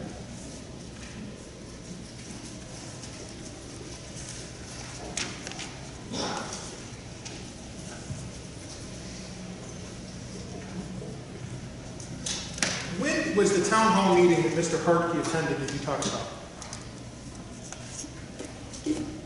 I don't remember the exact date. It was, I believe he said last year. I don't remember the exact date. And you sat through Mr. Hartke's testimony, correct? I did. And you also saw that he started complaining of these symptoms before that town hall meeting, correct? Objection beyond the scope of rebuttal. Well, he just talked about it. He talked about the meeting. He didn't say anything about Mr. Hartke's complaints or his symptoms. He just talked about them. Well, but then he went on to say that Mr. Hartke's complaints and symptoms were because of this town hall meeting. No, he never said that. He didn't say anything about Hartke other than the meeting that occurred. So the only purpose to talk about Hartke was that the meeting occurred?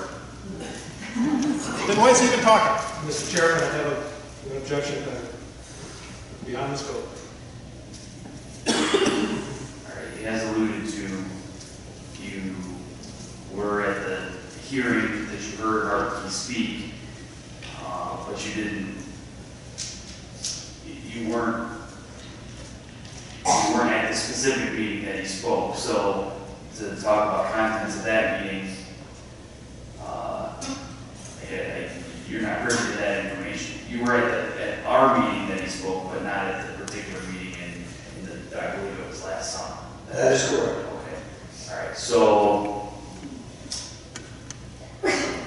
where exactly is our objection? Well, he started asking the questions about when Mr. Harkey started complaining about symptoms. Dr. Roberts didn't say anything in his direct presentation about when Mr. Harkey started complaining about his symptoms, what his symptoms were, or anything else. Correct. The only question about Mr. Harkey was, when are you aware that he made a presentation at a meeting last year? Period. I didn't ask him any other questions, nor did he testify or anything else regarding Mr. Harkey. So I would object to the relevance. I would object, I would ask to strike the testimony of Mr. Harkey. If that's all he's testifying to, what's he testifying for? All right. You missed the opportunity to object to that. So He then went on to talk about the fact that these people, which I assumed was Mr. Harkey, were complaining because there was a town hall meeting. all right. A faulty assumption is not a basis for an objection. Okay. So we're going to allow the objection, and we'll just move on. Isn't it true that wind turbines hearings occur before wind turbines are actually put in place, correct? Objection beyond the scope. No, it's not. He talked about hearings, he talked about that they brought out complaints. He talked about that was the purpose of the complaints, is because other people were complaining. Actually, your objection to testimony in other hearings was sustained, and that's why I can't get any of the opinions regarding the experts that Punch relied on. What? You didn't say anything. There was rebuttal evidence that had to do with meetings associated with wind farms. So any questions in this line should be allowed, will be allowed. Okay. So isn't it true that you talked about hearings occurring and that the complaints increase after these hearings, correct? No, he did. Judge, He can answer the question. He didn't say anything about hearings. He talked about meetings, Mr. Chairman. You know what? If he wants to object, he should object, and he should quit coaching the witnesses. Mr. Roberts, Dr. Roberts, can you answer this question? I'm not sure. Basically, I'm confused somewhat in the fact I was talking about the tribunals, and I don't think I can talk about those now. And so the point being that I was testifying about peer-reviewed published literature, about what's in the literature about wind farms, and the complaints occurring, increasing after public meetings and that sort of thing. I don't know exactly when the hearings were for those particular events. I don't know if that's in the article. Okay, but as you said, hearings. In Illinois, at least, before a wind turbine farm can be put in, we require a hearing. Same So, objection, can I Mr. ask the Chairman. question, Same please? objection, Mr. Chairman. I'll raise my voice as much as you do. Can I ask Except the for me, it's question not before for there's an fact. objection, please? Beyond the scope. Can I ask the question, please? Mr. Ruganti, finish the question, and then we'll sort through it. In Illinois, wind turbine hearings like this one occur before wind turbines are put in. Hence, under that scenario, those people have no ability to complain before those hearings by definition require complaints before the wind turbines are put in. Objection. Beyond the scope.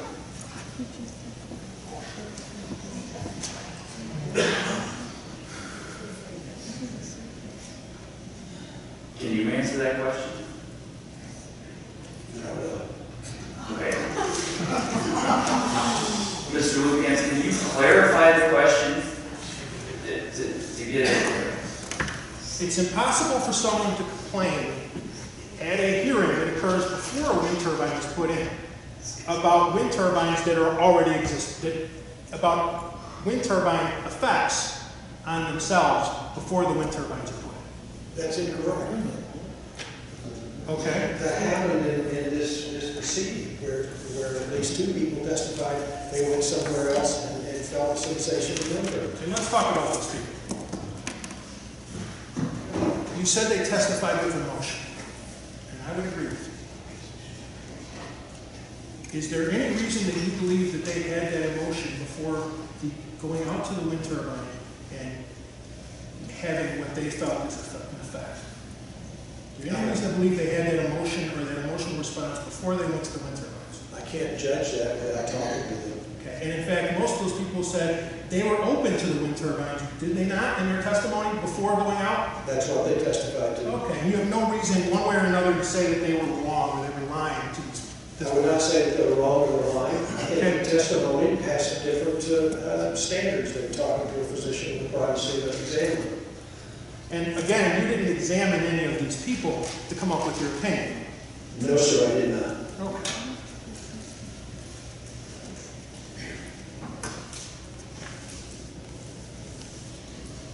And these people never said they had wind turbine syndrome, did they? One of them did allude to wind turbine syndrome. Okay. One person out of the five.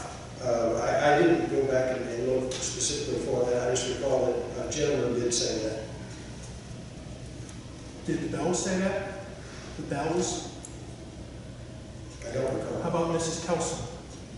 I'd have to look and see. I don't recall. She didn't say that. Did you recall her saying that? I said, I remember a guy saying that, a father.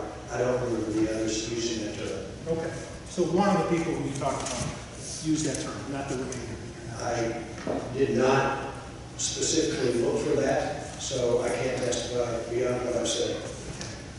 Let's talk about, you said there are wind turbine placements where no complaints exist, correct? That is correct. I think it was wind turbine places. Wind turbine, places where wind turbines are, where there are no complaints, correct? I think I probably said wind turbine farms. Okay. And some of those, are you familiar with Judith Gap? No. With the Energy Project in Judith Gap? No, I'm not. Okay. Are you familiar with the fact that, is that one of the places that you say no complaints have occurred? No, I don't have the ability to tell you specific areas. I'm just telling you from experience. But I have not heard about wind turbine complaints in other areas. Okay. And you don't know, as you sit here today, how close those wind turbines are to the residences in those other areas, correct? That is correct. I have not done a study of that. That's correct. And you don't know the noise levels at those other places, correct? That is correct. You don't know how many non-participants live within a mile of those other places, correct? As I said, I have not done a study of that beyond what I said.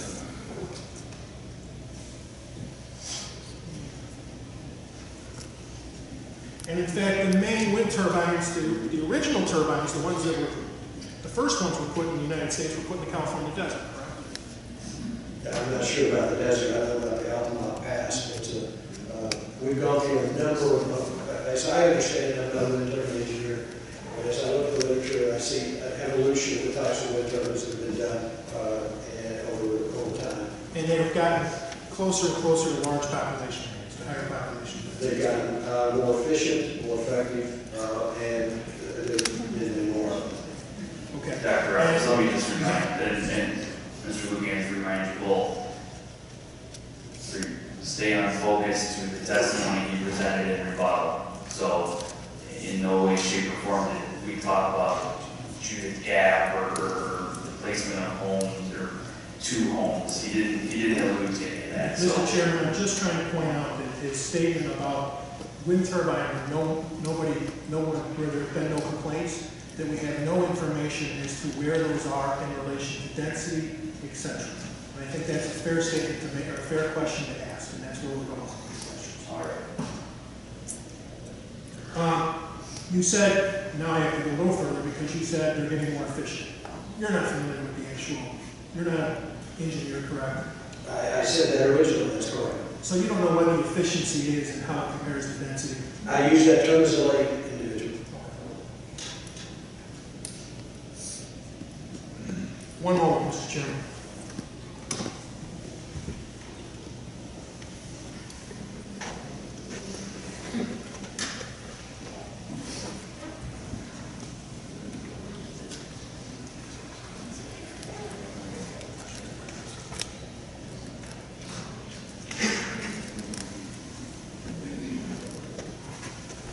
Nothing further at this point, Mr. Chairman. Thank you.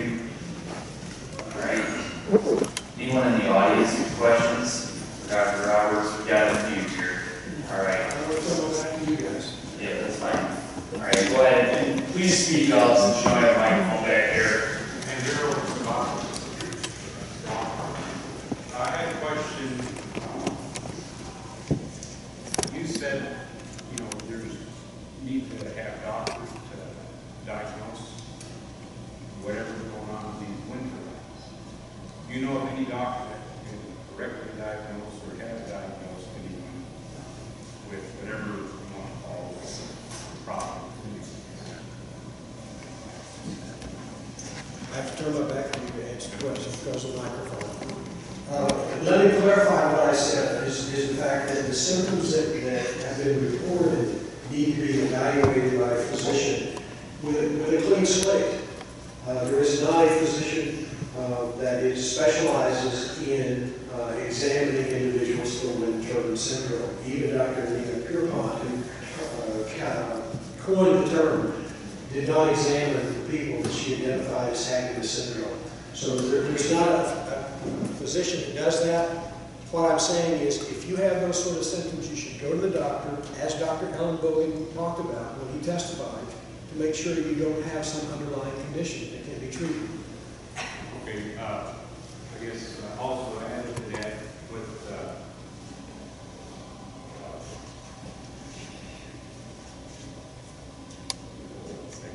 I just thought it might be. Are you saying that there's in no way anyone can have negative effects when providing whether it's physical or mental? What I say is the fact that wind turbines are associated with annoyance. They're not associated with any particular disease. I guess I'm not asking about disease, physical effects. Well, you know, annoyance. I mean, we all, as I testified in original, we all respond to annoyance in different ways, and specifically to sound. I used examples of how one sound might be a pleasure to one person and annoyance to another. So annoyance can cause you to have various symptoms. It's not specific. Okay. And I think I'm part of one you mentioned wind turbine syndrome. I didn't know what else it's called. Your name is? And bureau costs. Okay. Could be. And just to tell you, before, you know, I actually, one point before we went. Remember, question.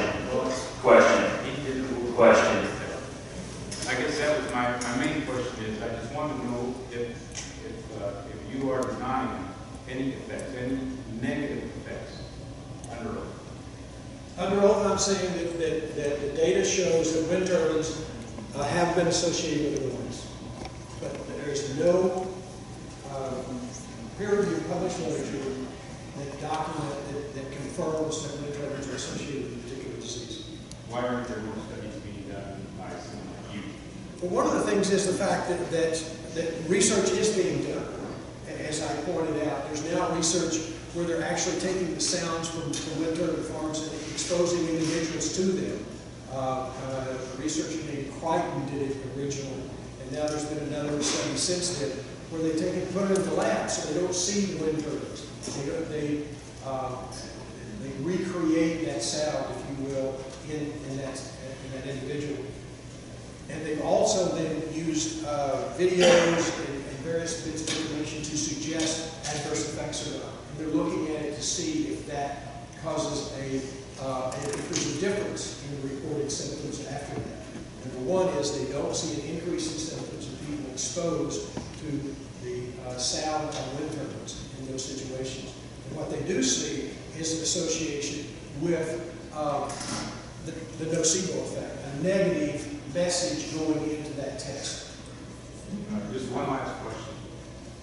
Can those laboratories produce the same infrasound as wind turbines? To mine, and I leave that to acousticians to answer for sure.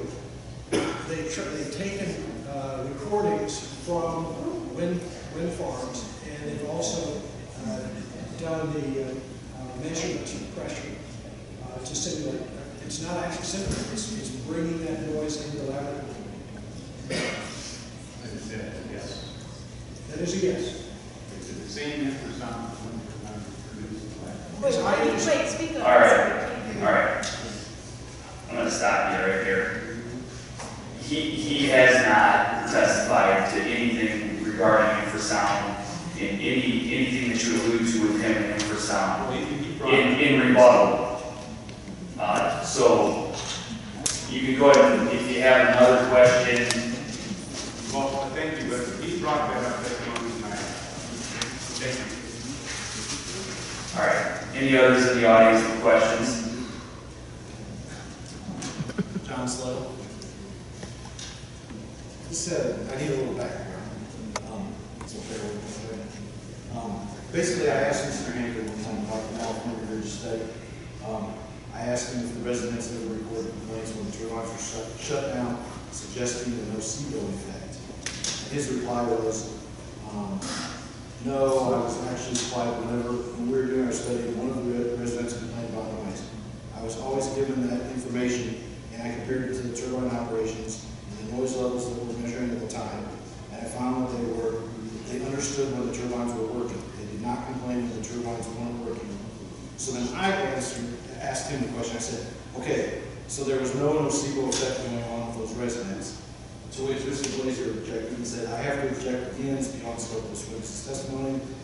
We haven't established this witness knows what the nocebo effect is. That was Mr. Roberts' testimony. All right, I'm going to remind you that this is rebuttal. Do you have a question that you're getting to? Yes, I do. We have the transcript.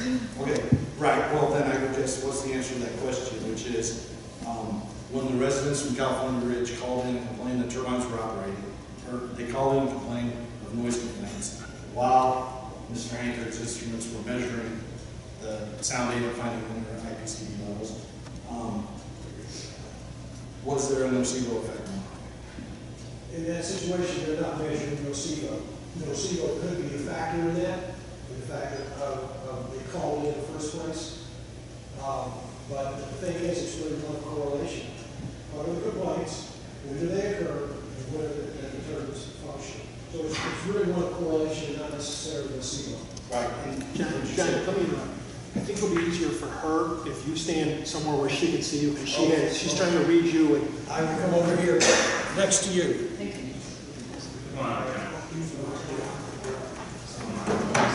There we go. All right, you can hear me back there. Okay, so then in the California Ridge study, would you say the noise complaints correlated with the turbine operation? The scenario that you described, I would say correlated. I have not looked at the data. I would have to look at the data to say, to make any determination about the whole project. The scenario that you described, I would say there is a correlation, but I can only respond to what you've said. Did you read the entire Cooper Water study? I can't say that I read every bit of it, because one of the things is about the sound part. I'm not an acoustician, so I look at it, I try to understand it, I look at the graphs, try to understand those and go more into the health and sensation issues. But I looked at every page and tried to read some of every page. Okay, thank you. Anybody else in the audience with questions? Oh, Mr. Hayes, why don't you come on out? You know what, how about he can use this mic. All right, yeah, that'll be fine. Everybody swing back to their spots. All right, go ahead, Mr. Hayes. John Hayes. Just a couple quick questions. You said there was no correlation in the between sensation and turbine. Excuse me, please ask the question again. I got interrupted here. You like to fell over? No, John, just a question. Oh, okay. You made a statement that there was no correlation between sensation and turbines in the Cape Bridgewater study. Is that correct? I'm saying that there is not solid evidence of correlation in that. That's correct. So are you saying there is some evidence of correlation? As we pointed out, there are some things that are correlated with wind turbines, but For example, the complaints did not always occur, the severity, he rated the severity of the fire, and they didn't always associate with the wind turbines, and he did do a statistical analysis of it. You know, and I didn't bring it up here with me, but how do you account for then the diary entries showing the highest severity ratings of 4 and 5 when the turbines were either starting up, stopping, or changing their power to 20% output? How did these people know that when they couldn't see or hear it? I don't know if they couldn't see or hear it. Did you see that in the report for those? Yes, it's in the report. Okay. Second thing is that I'm not an engineer in wind turbines, so I can't answer what the sound levels are when they start up or when they're slowing down to 20%. I think is the term that is the fraction they use. I can't answer that. Okay. Another statement we made was that no disease has ever been shown to be caused by wind turbines, correct? I said there's no recognized disease associated with wind turbines. Would you agree that noise from any source, including wind turbines, has the ability to disrupt sleep?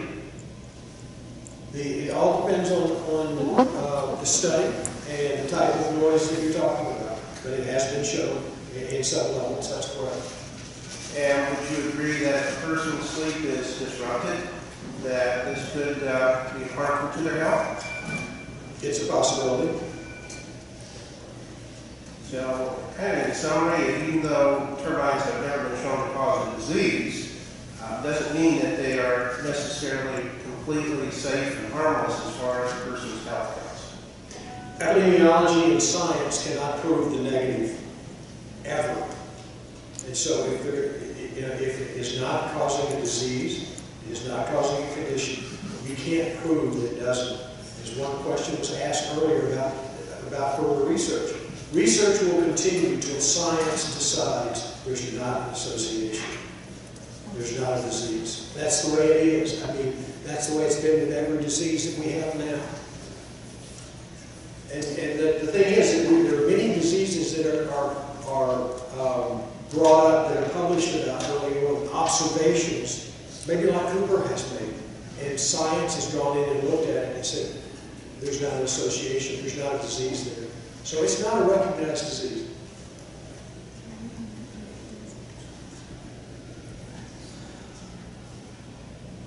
Have you ever interviewed anyone who did not, in your opinion, have a nocebo effect, who indicated that turbines cause sensations or other effects on them? No, basically the people I talked to were not interviews. They were people like in the audience. And I just listened. I didn't make a value judgment.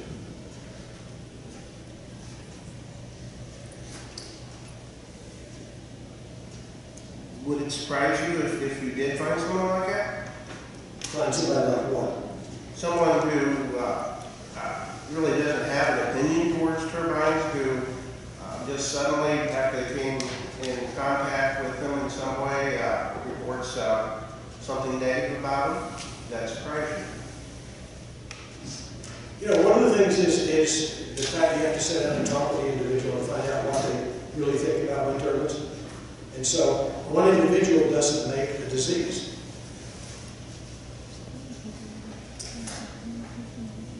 But wouldn't one person be important? Every person is important. Thank you. Anybody else in the audience with questions? Dr. Roberts? Oh, we've got one over here. Why don't you come on up so we can hear you? Are you afraid? Yeah, okay. Do your best. Just real quick. Who are you? I'm sorry. Who are you first? Paula Kelson. You said you heard my testimony. Since you are a doctor, can you explain what it was that caused the pressure in my neck when I visited the turbines? No, I can't. I think that it depends on the type of pain you have. I think your son had. Doc, she can't hear you. Oh. And I think that your son had told you that he had a similar feeling. I don't know what it is. It could be muscle. It could be tension. You get tension headaches. Well, I'm saying that some people do. And so that's not specific for any particular exposure that I'm aware of. Would it be because I either feel for or against turbines? Is that what would be the root of it? No, I think that I'm not saying that your head makes your neck hurt, okay, your brain. What I'm saying is the tension associated with the strain of being concerned may actually cause tension. So you're saying I felt a nocebo effect? No. I'm saying that you felt a feeling in your neck. One of the things is there's really some confusion about nocebo effect. Nocebo effect is the person, if you think there is a negative outcome, you're more likely to not agree. I'm giving you an aspirin for a headache. If you think that aspirin is going to help your headache, it has a better chance of you feeling better. If you don't feel, you say, oh, he just gave me an aspirin, I always take Excedrin. That's a negative, that's a nocebo, and so you're less likely to feel improvement with that aspirin because you really thought, I ought to use something more powerful. So that's the nocebo effect. I believe in my testimony I said I was not expecting to feel anything at all. But when I went there, I felt very obvious pressure in my neck and in my ears. From that point on, I became concerned about it. Would you be surprised, or if it's based on the tension from the windmills? I don't believe I had much tension at that point from the windmills. But the other person that was with me that agreed to the real physical effect is pro-wind. What would cause that for him? Well, number one is, why did you go there? I wanted to see what they looked like visually. I did say that I had felt a minor possible ring when I left another turbine from another place. I did not know if that was repeatable. It was not. When I went up there, I did not feel that again. Okay, I felt something totally different. Excuse me. Had you looked on the internet about symptoms about wind turbines? Had you researched about wind turbines? I'm trying to remember. I don't believe I did. I did not listen to the Marcus talk. I know you didn't mention that, but that would have been the only thing that I would have heard about. I heard about him, but I did not hear what specifically he was feeling. So you went in with some sort of idea. And so I can't dissect what you individually, why that happened. But this is the sort of interaction I have with an individual who was setting with all these other people watching, is to talk to you about that. What did you have? Had you looked at information? Had, that sort of thing. It's all part of it. I don't believe that I had any information at that point. And my son, my 6-year-old son, had not looked at any information. Certainly had not. We had not talked about it in front of him, to my knowledge. How we presented it when we went up there to visit him was that it's a nice day outside, let's go play freeze tag in the fields and in the ditches, and let's go look at these things, look at them, even though I don't feel this way. Wow, this is incredible. That's the way we presented it to our kids, so that I could get a true test. And it did not affect them all, but it obviously affected one. But one of the things that I was... Let me stop here. Let me just remind everybody that this is a rebuttal portion of this. Ms. Carlson, do you have a specific question based on his rebuttal testimony that maybe we can get to? My main question was if a pro-wind person could experience a tension headache caused by a nocebo or placebo or whatever effect you want to call it, by being tense around them, if that could cause pressure in the ears. We are all human beings, and you live there for a reason. It was just in the mind about what am I feeling. And so I can't say it wouldn't happen. You don't make a determination about causation for a whole group of people based on one observation.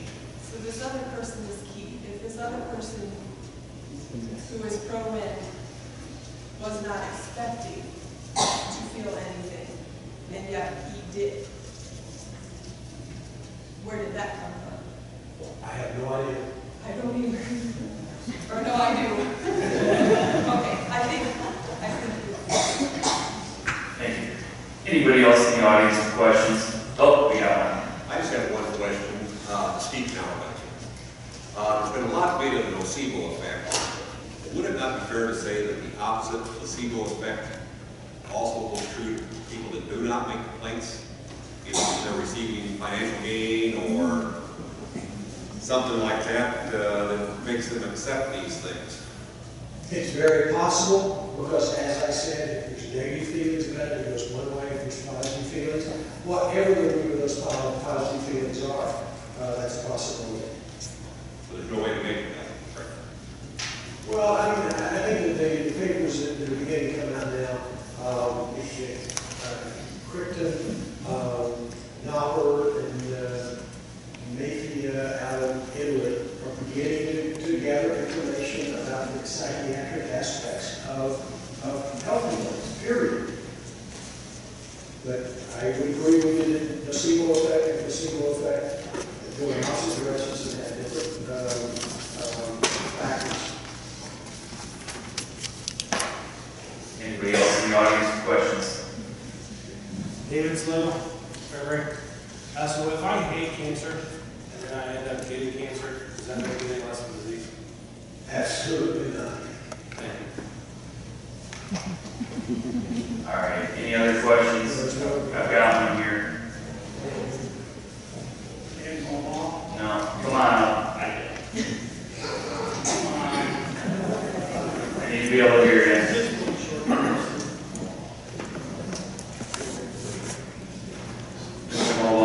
What was your first name again? Ed. Ed. Mr. Lugians represents you. So I'm not a human being anymore?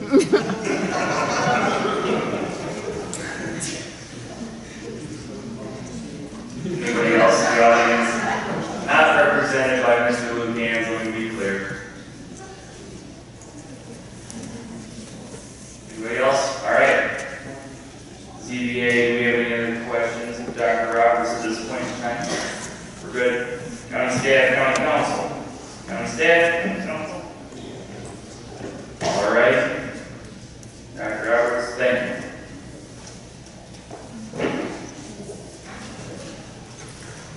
All right, 20 after 9. He won't be done in 10 minutes. I'm sure of that. He'll barely get his name out in 10 minutes. Should we talk for 20 minutes and then, or should we just go ahead and end tonight and start fresh? It's up to you. On Wednesday.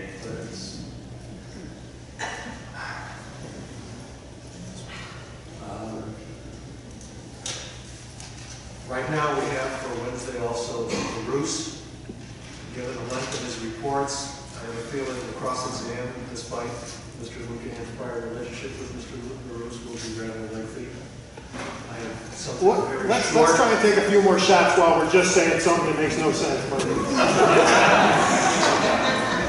All right. In any event, and then I have... He's got 70 pages. Let's talk about that. I'm concluding with Tarzan. So... All right.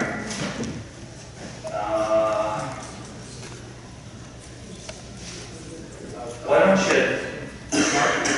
you start, give us a little bit, give some kind of natural break in your presentation, and that'll be our best use of time. You're assuming I have an extra break. Yeah. If not, you'll make one.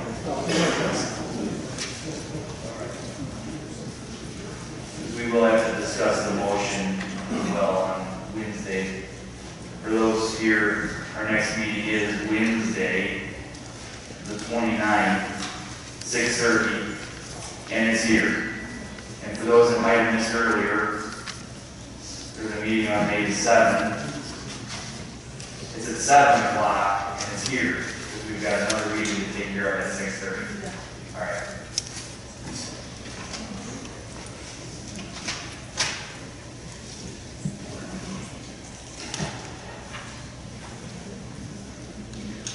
All right, thank you.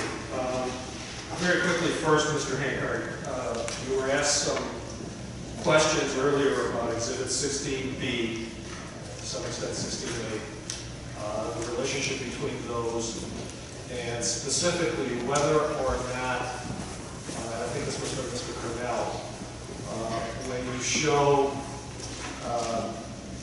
with the latter parts of 16B, the analysis with the additional LNTD turbines, whether or not when you show 41 dB at a particular receptor, that's the maximum that could ever, that's the maximum noise level at 1,000 hertz that could ever be received at that resonance. Is that in fact the maximum that could ever be received?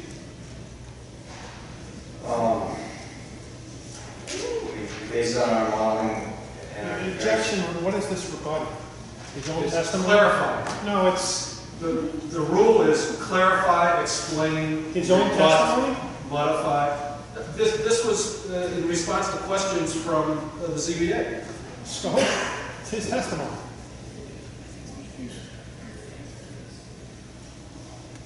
Regardless of what the rules say, I do want to hear the answer to this. This is my question. If we're changing our testimony, let's hear it. I don't believe it is changing, but If you want to testify or you want to ask the question? Fortunately, you don't make the rules. Go ahead, Mr. Hankard, to answer the question. Could you repeat the question? Sure. The last part of it, please. Sure. At any particular receptor in the last couple of pages of 16B, you show 41 dB at a few receptors. In the real world, when this project, assuming this project begins operating, are you saying that's the maximum that can happen? It's, you know, again, I expect it to be actually about 2 dB louder than what we'd ever see. What's 2 dB louder? At 1,000 hertz, given the fact that we predict 41, but I think the model is over-predicting by 2, then the maximum I ever expect to actually occur is 39. And could you explain how you get that 2 dB? First of all, how do we get to 41 if that's not in fact the real world? Well, Objection, beyond the scope. This is not rebuttal anymore. I don't know what this is.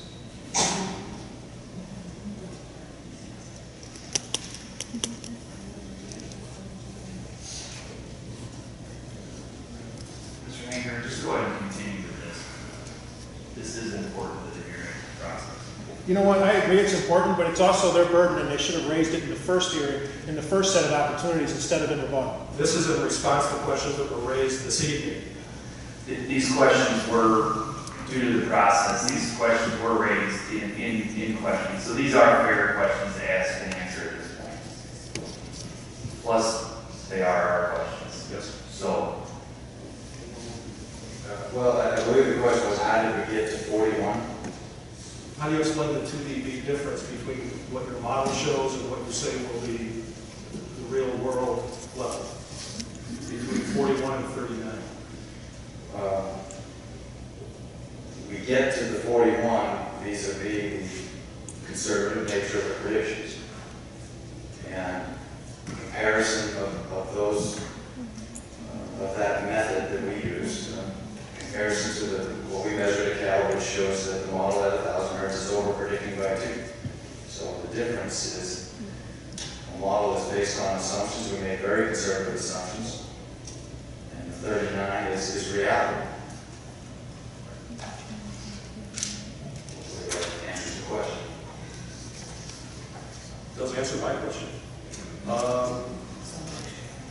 Let's go to Cape Bridgewater, the study. And I'll leave the full copy up there because we're having to cross-examine it.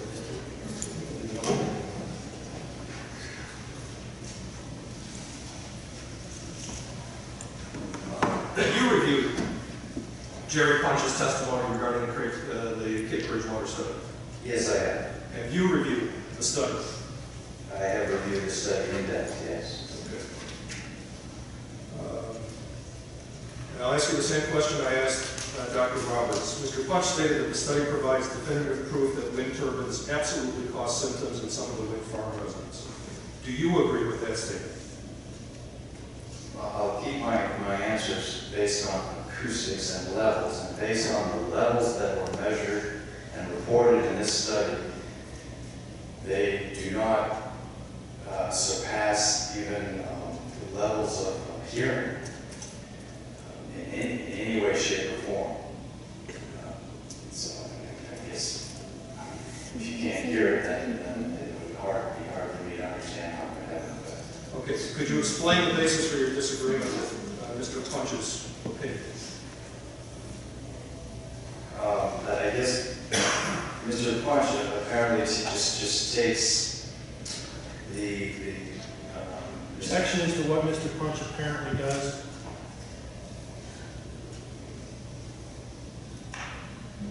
All right, Mr. Hankard, can you just answer the question without, and what you feel Dr. Punch does or does not do? Yes, give me just a moment here.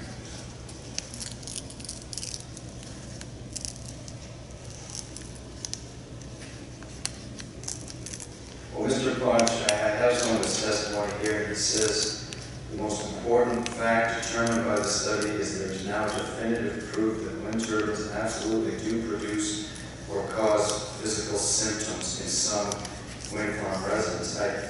By the author's own admission, there was never it was never their intent to investigate health effects. So I don't know how Jerry Punch makes that statement. Objection, he's not a doctor. Now he's talking about medical testimony. No foundation, no basis. Does the Cape Can I have a Bridgewater... ruling on the objection, please?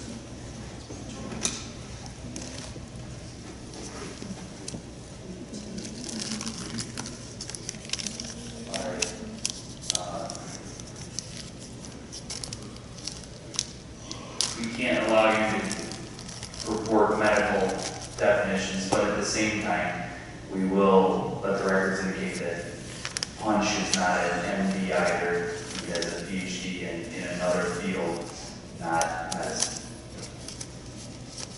Let's talk about your opinion in this study regarding a correlation between the wind turbines and sensations. Is it your opinion that this study, in fact, establishes a correlation between anything regarding wind turbines and quote-unquote sensations? It is not my, it is my opinion that this report has shown no correlation. And let's start with the noise levels. They come right out and say that they could not correlate the diaries with noise. They tried dBA, dBc, dBA minus dBc, third octave. They tried to match up the diaries with all of the noise levels, and they say as much that it did not correlate. Same with vibration. So then what they did was they said, let's take a look at all of the times when the people reported a 5 out of 5 sensation, which they defined as a severe sensation, severe sensations, as they define that as headaches, dizziness, etc. So when these people reported a 5 and were experiencing sensations, this report says that that correlated to those 4 different turbine operations that Mr. Lucahan's mentioned, either seeking to start up, changing up or down 20%, or being above, I think it was 12 meters per second. But I don't know how they use the word correlation, because I went through the graph, and there are many times, and I've got a list of specifics, that the turbines were completely off, and these people were reporting a 5. I fail to see how that's a correlation. Any other aspects of this report that you, in your opinion, impact on the conclusion that there was any kind of correlation? Well, again, back to noise level, it was interesting that they had a note in here, and it was supported by the chart, that one of the problems they had with measuring noise inside the homes was that the levels were so low that their instruments were bottoming out. A noise meter has what's called a noise floor. It'll only go so low to the electronics inside. And that noise floor is usually around 18, 20 dB or dBA, which is extremely quiet. I mean, we would all be thrilled with that kind of environment, just to sleep in, generally speaking. And so that was a problem, is that the levels were so low.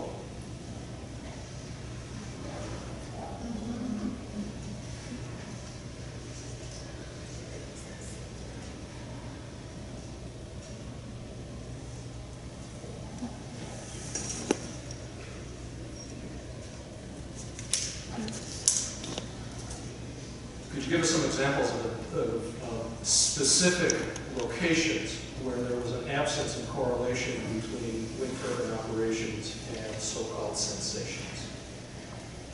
Yeah, I did make some, just look through the graphs in the appendix.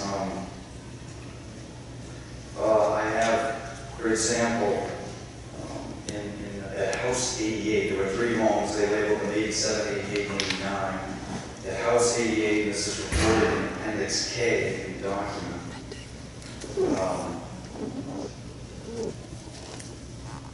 For example, on May 5th, 2014 at 2 p.m., they reported a 5, and the turbines were operating at less than 10% capacity, which, in my experience, they're barely moving. May 10th at 6 a.m., May 11th at 10 p.m., in all of those cases, they reported a 5, and in all of those cases, the turbine operations were less than 10%. How about House 87? Yeah, and so, one of the residents had been reported as being hypersensitive, I guess you could say. But so I looked at 87 because that was not that resident. This is theoretically not the super sensitive person.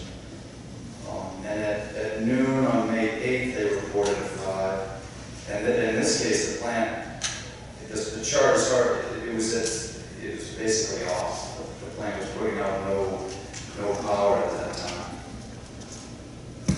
On May 6th, they reported a 4, so that's a 4 out of 5 on the area. But if you read the definition of 4, that's,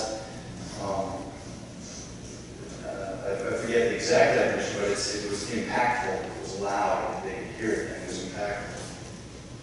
The plant at that time was outputting 2 kilowatts, which out of 58 megawatt total capacity is like 0.003%. I mean, essentially off.